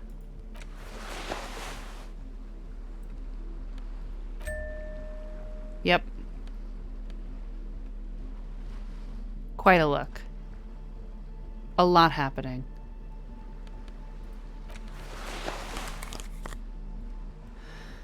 Yep. There he is.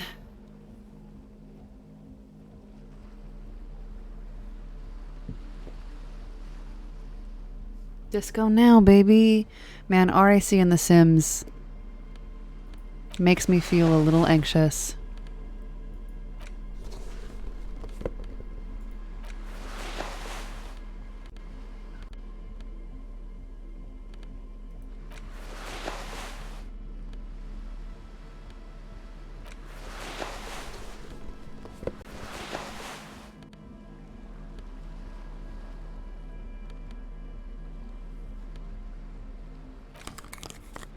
Mm-hmm.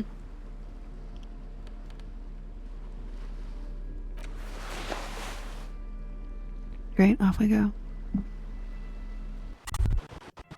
Oh, another thought. Empathy. What's this? We're getting reports of normal, reasonable, temperate political opinions somewhere in Martinez. You must be mistaken. I'm a real radical. That's me, Mr. Reasonable. Someone's got to keep it sane around here. That is because I keep saying none of the above to political stuff, isn't it? It's also about that, but it's also more. Perhaps it's the hangover. Perhaps it's a temporary surge of serotonin, but something tells you it's time to become a citizen of the kingdom of conscience. First, what is this kingdom of conscience? It's not a place. It is a moment in time that can only arise in the right circumstances. In all of human history, it's only been achieved a handful of times. How do you bring about these circumstances? Incrementally. History's greatest catastrophes have been brought about by people trying to make the world a better place too quickly. That is the genius of Dolores Day. She recognized that progress is meaningless if its gains are lost because of instability. Real, lasting change can only come about gradually, increment by increment. But what about all the things that are wrong now? Tisk, tisk. Just because you live in the present doesn't mean you have the right to place your needs above the needs of the future. You may never live to see the kingdom of conscience. Your children may not. Even your grandchildren might not. But that's no excuse not to keep working. I just want to say, this is part of the thesis of Kropotkin's line of argumentation. That's right. As communists, we can easily be seduced by the ideals of democratic socialism and believe that the answer to revolutionary problems lies in the electorate. And it can happen to all of us, okay? But I don't know what the answer is because for me personally, as a leftist, sometimes I get seduced by things that I think are quote unquote reasonable or incremental. And I hope that I can learn more about anarchy. Thank you, Kropotkin.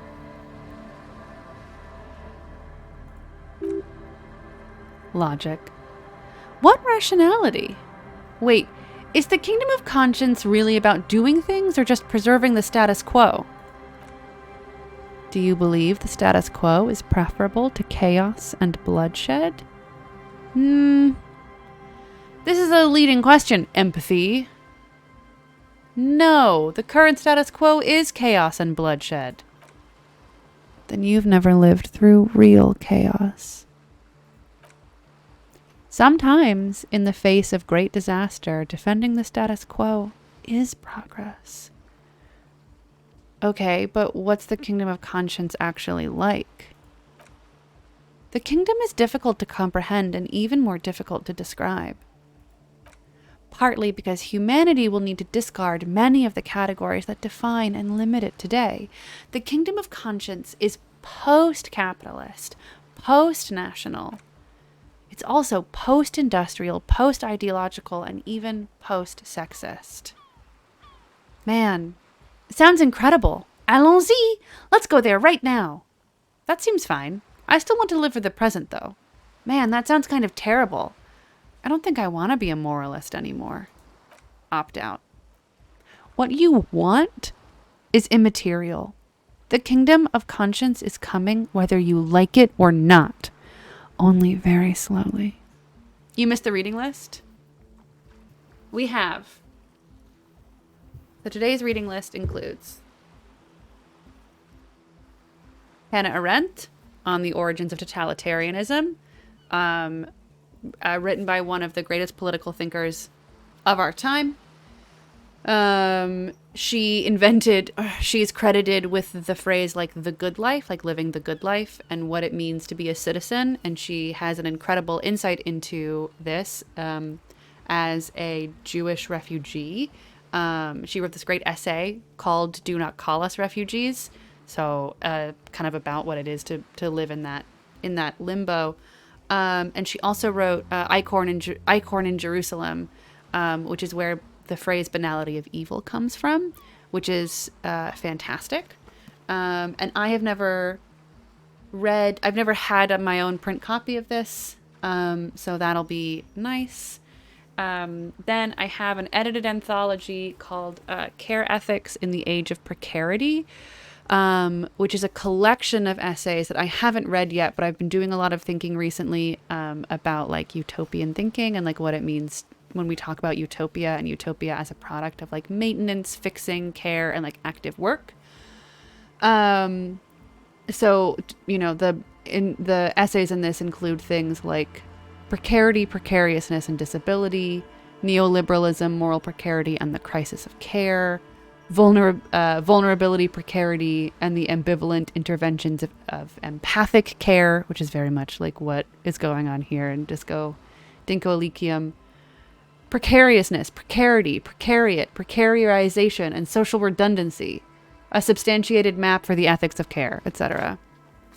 Then we have Marika Seafor's Viral Cultures, AIDS Archiving, Activist Archiving in the Age of AIDS, which is just like so exceptional.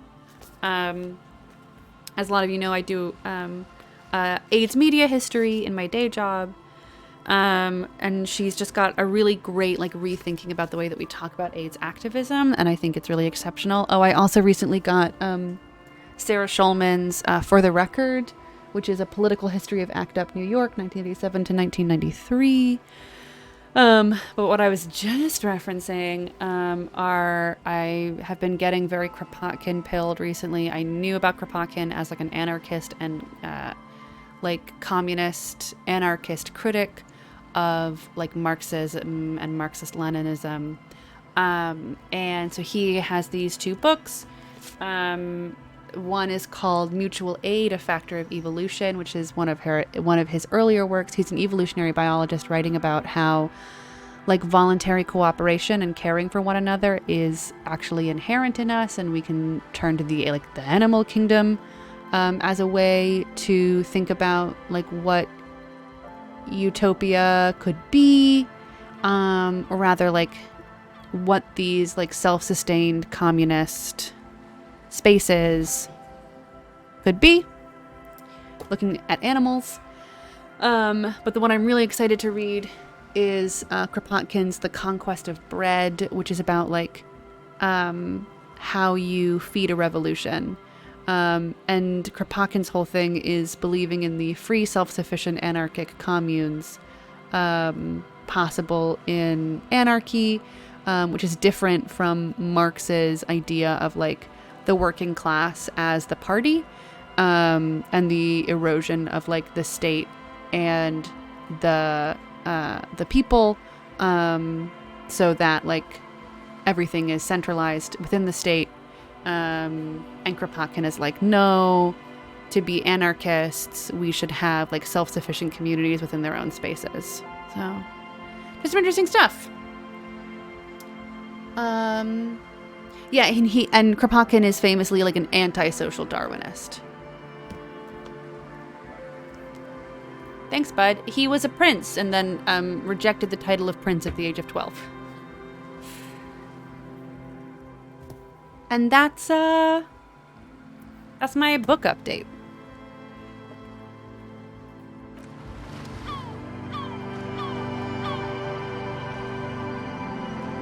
What would Kropotkin think of Disco Elysium? Oh, she's so cold. All right, let's go talk to these men. These boys. .gb, thank you so much for subscribing for 19 months. Just popping in. Right on, K-Man. Burn thrones, build tables. Sick. Yeah, he lived in a cabin in the woods in Serbia for a long time. I believe that these boys are going to be terrible. I'm not excited for it. The tent is just a tarpaulin fabric covering a pile of stuff. The flap is open. Inside, 3 young men are listening to some new form of music. It's like nothing you've ever heard. One of them looks at you. Kato, hi! Hey, bud. Welcome. You just missed us talking about Kropotkin. Come on, get in and close the flap behind you. The warm stuff's getting out. Squeeze in. Sorry, you barely have room for one. He points his thumb at the lieutenant. You go ahead. I'm too old for this. Esprit de corps. Easy success. I'm actually not, he thinks. I just dislike delinquents. I'm sure you will feel right at home. I'll keep watch. He gestures for you to squeeze in. Okay, hack the planet. Yeah. Also, Kato, I just got a cherry blossom LaCroix and I'm about to grip it and rip it. Oh, there is a Nightbot in here. Or maybe, I don't know. Seribot is here. Nightbot should be.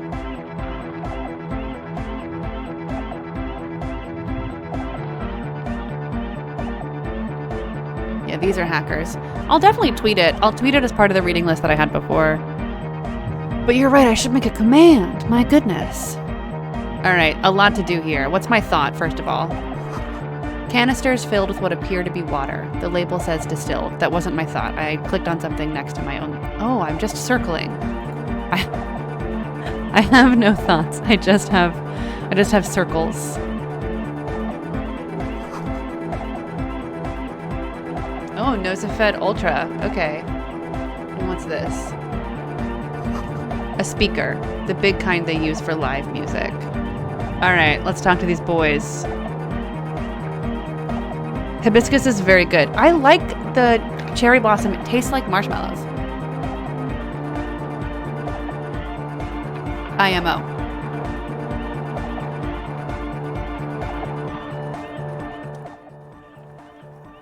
Andre. You see a youngish man bleaching the tips of his hair with a toothbrush. He puts the toothbrush down and extends his hands in greeting. Hello, I'm Andre. It's a pleasure to meet you. There is definitely something futuristic about his hair. Aggressively so. You get the sense that this is what the future will look like. Imbecilic. Yes. Should the future ever come, it will look deeply imbecilic. Like this guy. I will shake his hand. His grip is strong, sweaty, and warm. He's trying to project and inspire confidence. This is my posse, Noid. The young man with earrings looks at you suspiciously. An egghead. Egg! The tape player high above his head continues to blast what is probably anodic music. Together with a Settle Burger, who's out there right now, doing some seriously progressive sonic experimentation, we like to think of ourselves as music venue organisers. Wait, how many music venues have you organized? We have many in the pipeline, officer. That means they haven't set up a single one yet. Why are you here? You see, we've been all over Jamrock North, prospecting for real estate to establish a new venue in. Yeah, it reminds me a lot of punk basements. I was talking recently with my friends about how a lot of my high school years were spent like in basements that looked just like those with like mattresses on the walls. It's where I found my first Le Tigre CD. Also for talent. Oh, German. Yeah, thank you, Egghead. And while there is no shortage of raw, unfettered talent spinning tapes in Jamrock, we've had rotten luck with the real estate part. Place is a shithole. I apologise for my friend Noid's potty mouth. I realise this is not how you speak to a police officer. He has authority issues. There's no need. The place is pretty bad. Next time, watch yourself. Was there something you wanted? Your friend Estelle said there was a problem with the church. Ah, so you've met her. Good. He nods. Yeah, it's a matter of occupied ecclesiastical property. I bet you've noticed the derelict hive of narcomania on the coast. What are you talking about? I'm talking about the church, and I'm not exaggerating.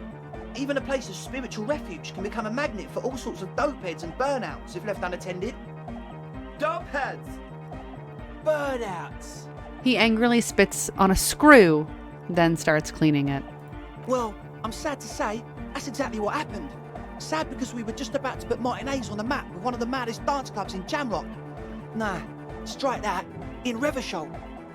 Strike that. The word. And sadder yet, because the dopeheads and burnouts hold up in there are the worst kind. Composure, easy success. He leans back a little, watching you with a steady, serious gaze, letting you imagine just how bad those, quote, dopeheads and, quote, burnouts really are. Rhetoric, easy success. Good. This calls for an opinion. You're an expert in those. I won't stand for narcomaniacs of any kind. No narcomaniacs on my watch. Shake your head gravely. That's a good opinion. Yes. And the worst part is, they're also spooky. What exactly do you mean by spooky? I was hoping you would be the judge of that, officer.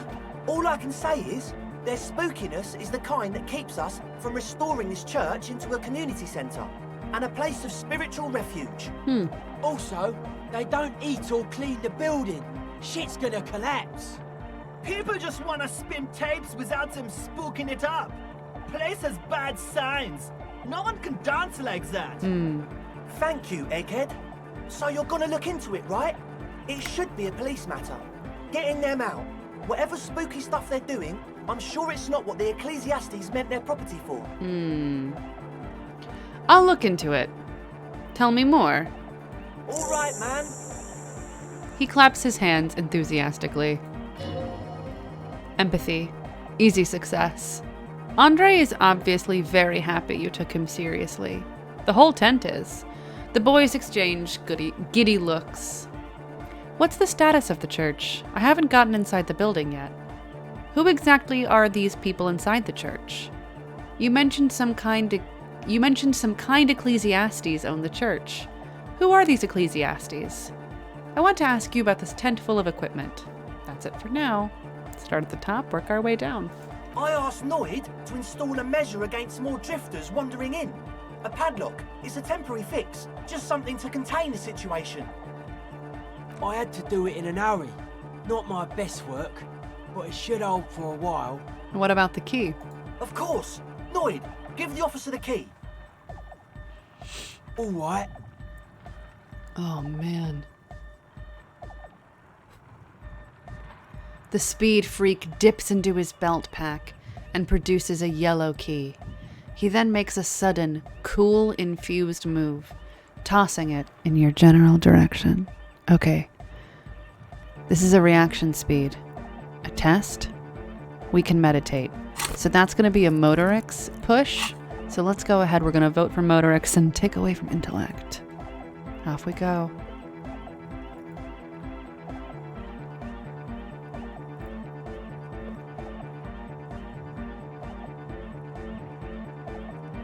Amazing. Exceptional. Okay, 58%. We got this. Yes! Fucking sick as hell, y'all. Yeah, I love that the punks are being polite to cops. It's very not punk, IMO. If you're a punk and you see a cop, you gotta say, F you, cop. Yeah, this is Major League Gaming right here, and we should all revel in our group successes. Reaction speed. Medium success. You sense the trajectory of the little plastic... Wait, we got 13. Nice. You sense the trajectory of the little piece of metal and plastic. The object makes a small ringing sound as it approaches. Just the tiniest chime to your left. Catch it. Ka-ching! The key hits your palm. The speed freaks nod to you approvingly. Bask in the glory. Thanks, man. Play it cool. They are just garden variety assholes, not punks proper, I see. I'm gonna play it cool. Thanks, man. The speed freak nods to you. How long have those people been locked in there? Not long. Like a week, maybe? He shrugs. How can you be sure they haven't starved to death? I'm super sure they're alive. I mean, come on. I'm at least 90%, maybe 85% sure they're still alive. Somewhere in the ruinous past that led you here, there was something called exams. You may have learned the term involuntary manslaughter there. Andre, do you know what involuntary manslaughter means? 85% is not good enough when you're dealing with another person's physical well-being, and 85% is good enough. No one lives forever, baby. That's number one. Yes, I do. I listen to Channel 8 all the time. I know about crime stuff, and I assure you, officer, this is not what's happening here. I'm at least 80% sure they're alive. I mean, come on. Most people aren't ever that alive in their entire lives. His sureness has dropped from 90% to 85% to 80. What does that even mean? I don't know. What does anything mean, really? He pauses to think. Oh, yeah. He looks at his friend with an expression of profound understanding. Yeah, I catch your drift. I knew you'd get it. You're one smart cop. I get by. Now, where was I with that padlock? Sure, man. Tell us what you want to know. Let's do it. Who exactly are these people inside the church? Truth is, I don't really know. None of us do. I don't even know how many there are. All we've seen are glimpses. You haven't even seen them and you want the police involved? Better safe than sorry. Anything more you can tell me? Yes, there's also the machinery. He leans in for emphasis. Inland Empire, medium success. This machinery is of the deeply mystical variety. When I first scouted the place, back in February, it was abandoned, empty. Took some time getting the crew together. So about 2 weeks ago, we came here hoping to set the stuff up. Suddenly, there are all these strange machines lying around in there. One of them has wires running into bowls of water. Wires into water. Never seen anything like it. Andre, tell him about the feeling. Oh, and it felt like there was something in there with us, watching us from the dark. No, the other one. Which other one? I'm not as in tune with my emotions as you are, Egg. Felt like silence. Awful silence. But you haven't physically seen anyone. Not exactly. We've just seen someone who we think is a woman go in and out of the church a couple of times, and we felt someone or something eyeing us inside. But that's kinda it. What was that about something watching you? Like you aren't alone, you know? It wasn't quite human, if you know what I mean. Not human? As in a ghost? Do you know what he means? It was this dark shape climbing upside down along the ceiling, like some kind of crab man. A crab man? Yeah, you know, the way it was climbing up and around the ceiling, like a crab. It was stalking a cell, exhibiting ambush behaviour. Encyclopedia, medium success. Odd. Crabs are usually marine creatures, and not known for climbing walls. Are you sure there was a crab man? Ambush behavior. Crab man. Crab man! Crab man. If I could be one person in this game, it would be Crab Man. Yeah, totally. I mean, I didn't personally see it. Estelle was alone that time, but I believe her. If she comes out running and says there's a crab in there, there's a crab in there. You should ask her about it, but be nice. Don't tell her you don't believe in the crab. Yeah. Oh, maybe it was an isopod man. Great point. Logic, medium success. There probably is no crab man. Don't let them draw you in with this nonsense. Can you tell me more about this machinery? You should talk to Noid about that. I just got a distinct burnout and dopehead sign from them. Probably jacked up to some snuff station too. Probably, very likely. So how can you be sure they're burnouts and dopeheads if you haven't even seen them? Well, honestly, I can't. But I am. This is a below feeble attempt at avoidance. Basically, he is attempting to weaponize idiocy. Wow, you can't. But you do. I should add weaponized idiocy to my own repertoire. Hey now, I'm 70% sure they're substance abusers. He furrows his brow. Don't let all that technology fool you. Where do you think the drugs come from? He makes little quotation marks with his fingers when he says technology. Alright, let's talk about something else. Sure. What? You mentioned some kind ecclesiastes own the church. Who are these ecclesiastes? Oh yeah, that's a meteor and name for the founding party. Thought it'd be cool to use it. If you don't know what the founding party is, there might be a way to mask it with minor demagoguery. Before we go on, what do you mean by meteorin? Now humor me, Andre. What is the founding party? Don't mask it. I don't even know what the founding party is. Come to think of it, I've never really looked them up, you know. I can't give you a precise definition, but they're a very powerful religious organisation. And? And they have roots in ancient mass society. And they're the custodians of the Pericanassian Church. Plus, they anoint the innocents. They, like, made the Innocentic system, no? It doesn't sound like they would appreciate a dance club in their church. You're totally wrong about that. He shakes his head. The Pericanassian Church is about love. And Nordic music is about love. I got love for my Pericanassian posse. Love is the relay out of death. We dance! He violently shakes the tape player, as if to see if he can break it. Love is hardcore! Unity! Unity! Hack the planet. Make some noise for my Insulindian posse! He turns the volume up, then looks at you with a knowing nod, as if it's obvious you will now break into dance. Physical instrument, easy success. You feel it. The anodes and the cathodes coursing through you. Your big toe starts tapping along to the base, as if testing the waters. No words. Enjoy the beat. Nod your head. I don't quite understand what you're talking about. What's a posse? I guess love can be pretty hardcore. I now understand it was lame of me to suggest otherwise.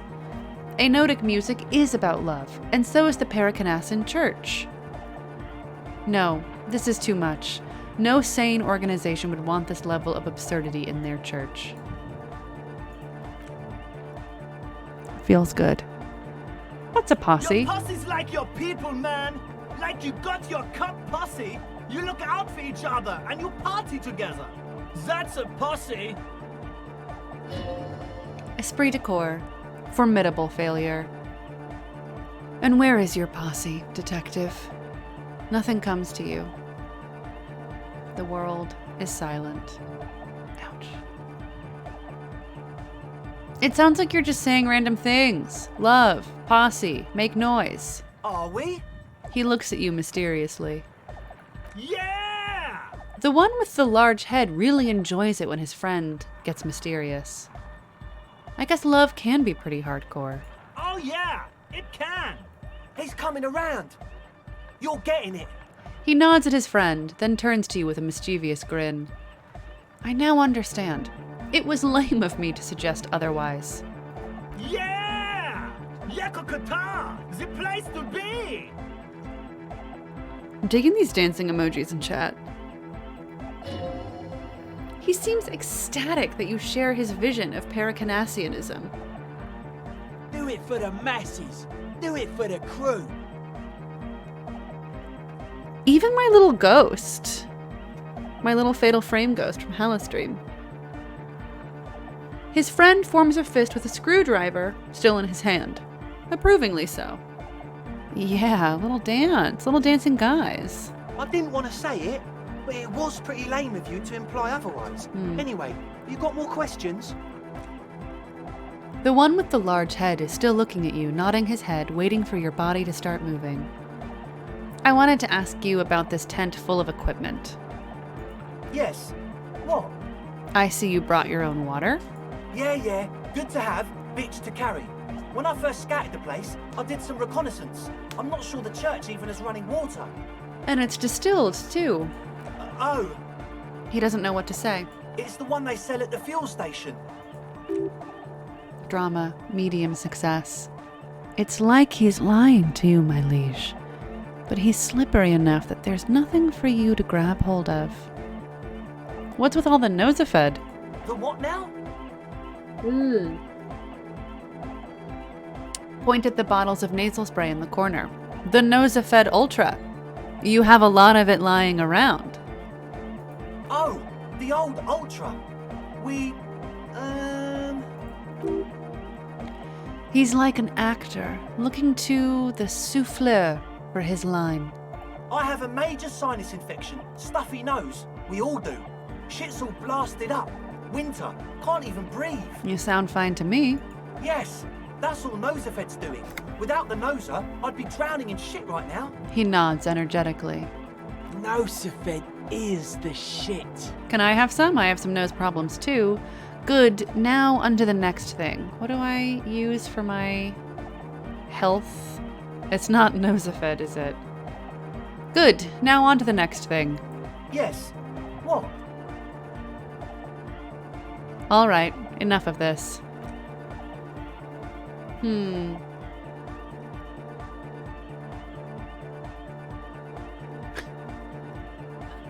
They're convinced I'm a smart cop, and I said narcomania is a plague.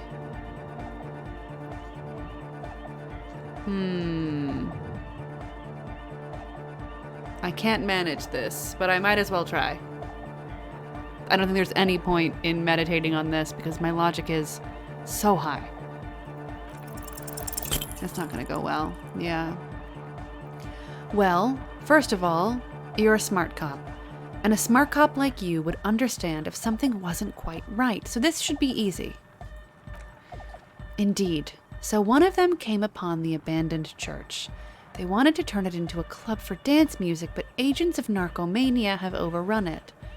You shudder to think of all the narco they must have already consumed in there. Narco is bad. Plus, and it has to be considered, you can't invent the future of dance music in this smelly old tent. Imagine if you had the church. That settles. Analysis complete. Their story checks out. That's it for now. As always, we'll be right here, waiting patiently for the news. Yeah! All right. It's time for rigorous self-critique. Bye, Kato. Enjoy your dinner. Every time I eat a Trader Joe's tamale, I think of you.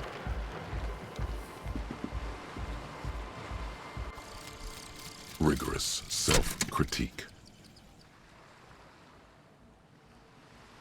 Here it is. Hard facts from the man you are. You once jerked off in the locker room and were caught. You held a young woman by the arm and kept her in your apartment for 20 minutes against her will. That's right. These are not flights of fancy. These are real deeds, Harry, emerging from the darkness of your past. You tried shooting a fleeing suspect in the foot, but hit him in the pelvis, crippling him for life. And, above all, you let life defeat you. All the gifts your parents gave you, all the love and patience of your friends, you drowned in a neurotoxin. You let misery win, and it will keep on winning till you die, or overcome it. Book.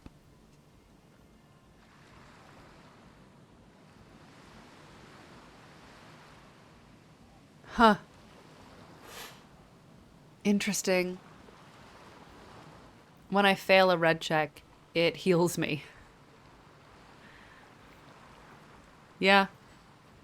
Yeah, fair. Gosh. That's a lot.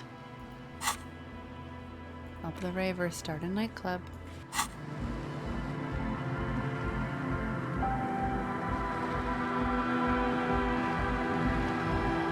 I'm gonna see some tear.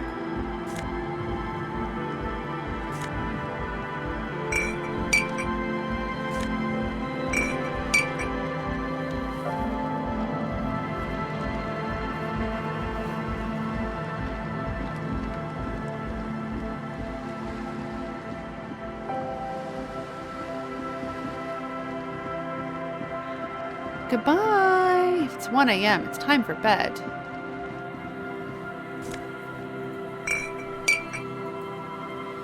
I think as much as I would love to go into the church and start down that whole line, what I would like to do is head back to Kim's car and call Alice at the station, turn in all this tear, and kind of try and tend to some things over there.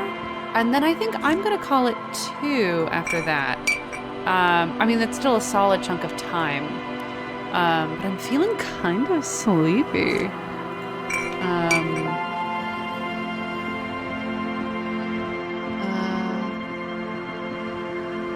And I think it would be good to to try and get some house chores done.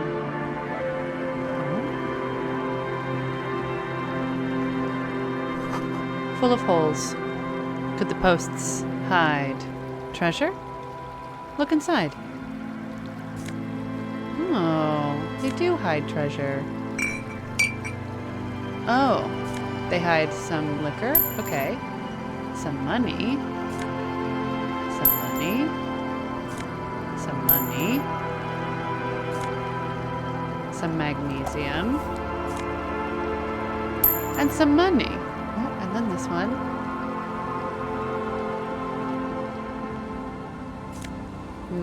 Lots of money. Great. And then maybe the next stream. Oh, a thought. Ah. Shivers. Winter. Slow to let go of Revachol, flecks some more wet snow from above. Look around you. The snow falls lazily, making the beach sand paler still, mixing with the rust-colored sewage runoff. And to think, it seemed as though it were already spring. How does it feel? The melting snow seeps through your thin clothes. Grandmothers don't let their grandchildren out dressed so lightly in this weather. You look around. What's in the west? More winding coastline lined with abandoned buildings, crumbling piers, salt water lapping at their dark piles, gray and red, forgotten city blocks. What remains of the pre-revolutionary effort to gentrify the coast. And beyond that, the waters turn black. Coal City in the shadow of Saint Martin, a boomtown, back when coal extracted from countless shafts near the city was needed to power Revachol. No more. The coal was supplanted by petroleum from the ocean floor and hydropower from Esperance. Everything crumbled. These days, only the weakest remain in Coal City. Their hopes of getting rich linger in the defunct shafts under their feet. What is there? Below the old mines, Elysium Municipal, Revachol's underground cemetery.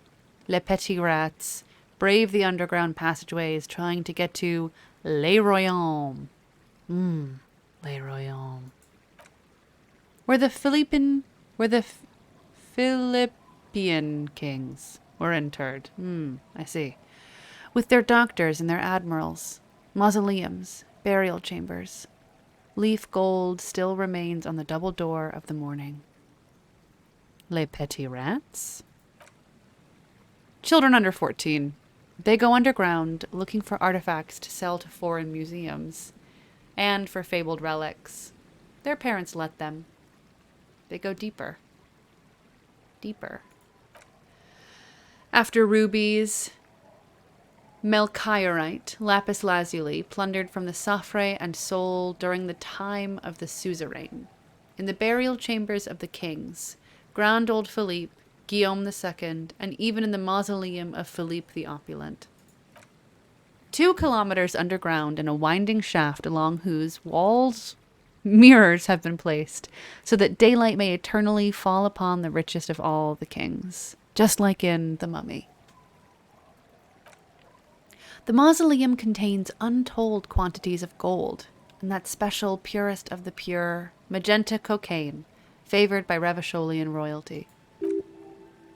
How can it be pure if it's magenta? How can it be pure if it's magenta? Snow falls, and there is no answer. Some things are not for mortals to know. Wipe the snow from your shoulder. Few petty rats return from the shafts, and even fewer find what they're looking for. A small child steps out of a black tunnel with silver trinkets in her pockets. All around her, white snow on the extinguished coke furnaces, and on the weather-worn shacks where fathers beat their sons after drinking, the snow melts on your fingers, turning to water. What's in the east? The canal you crossed to get here and beyond it, Martinez proper, the district the police forgot to police. There's laughter, lights, attempts at entrepreneurial activity, cynicism. Someone is scraping snow off their windshield. at the roundabout in the midst of which a statue of Philippe III serves as a destination for grade school field trips and a fine perch for winter birds. That's all? Like all monuments, it's also a warning. 6-story ruins on the south side of the roundabout cast a long shadow over the profligate king. And further, a fenced-off yard. There's a truck belonging to a logistics company parked next to the gate. Bright light from a building behind the fence reflects off its hood. Clean, white light coming from the windows of a clean, cube-shaped office building, hidden amidst ruins. A secret. What's in the north? The abandoned church, one of 2 remaining stave churches, which were collectively called Les Sept Sœurs.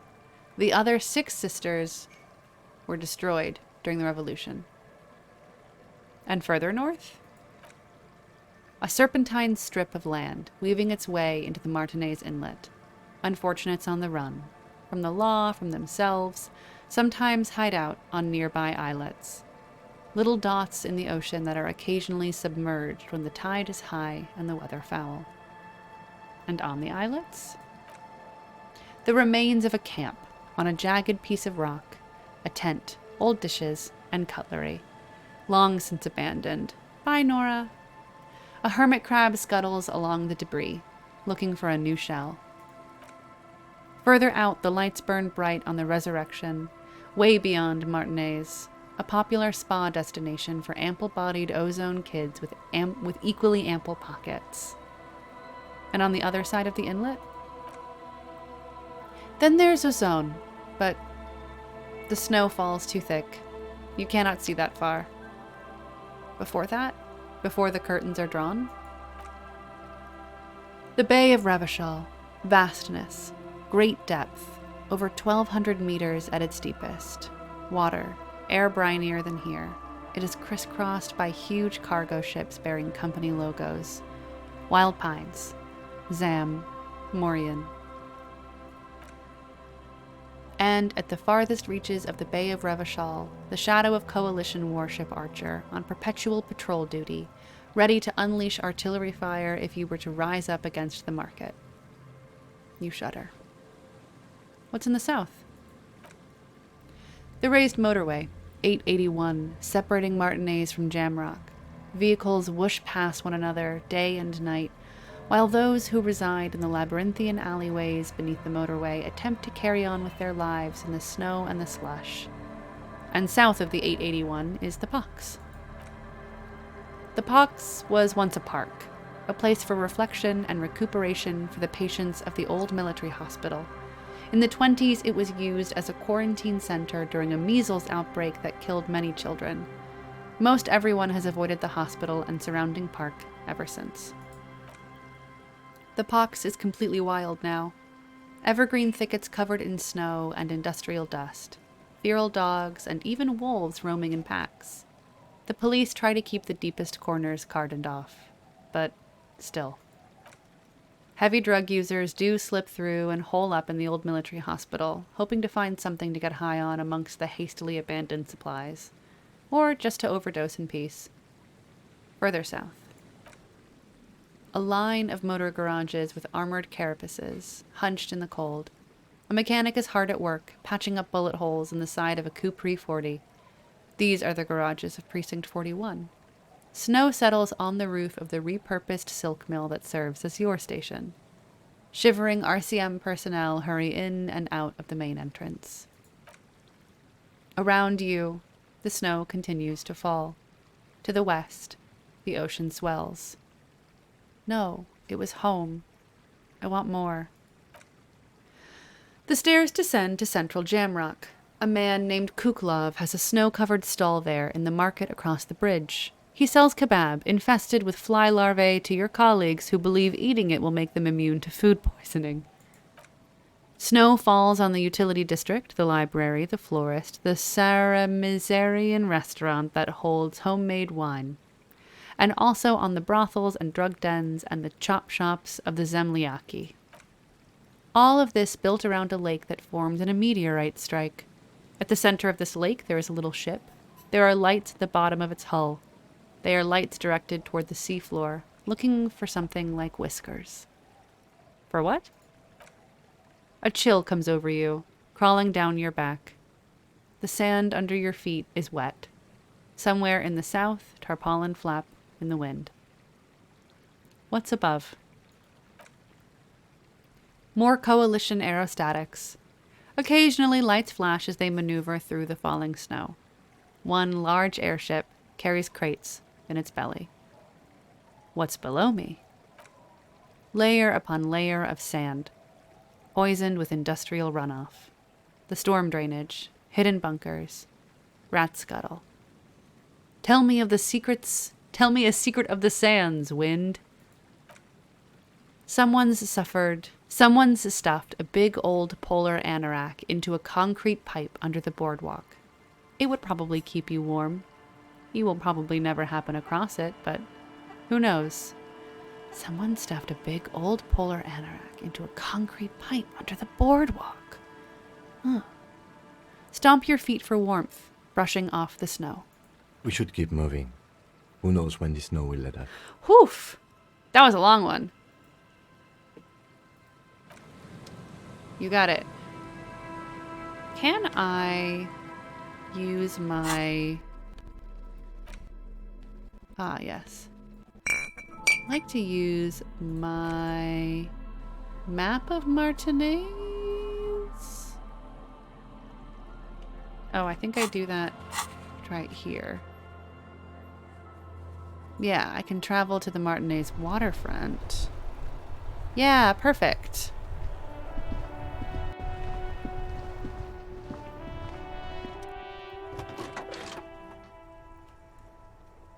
Okay, pick up the radio again. 57. How may I assist you? Did you find out more about the owner of the armored boots?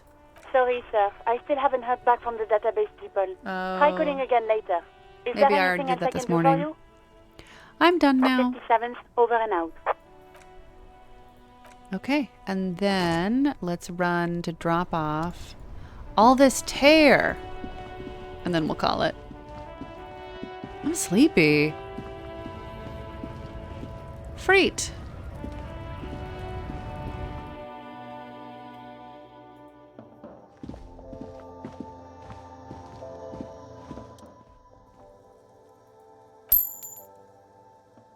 I'm rich. All right.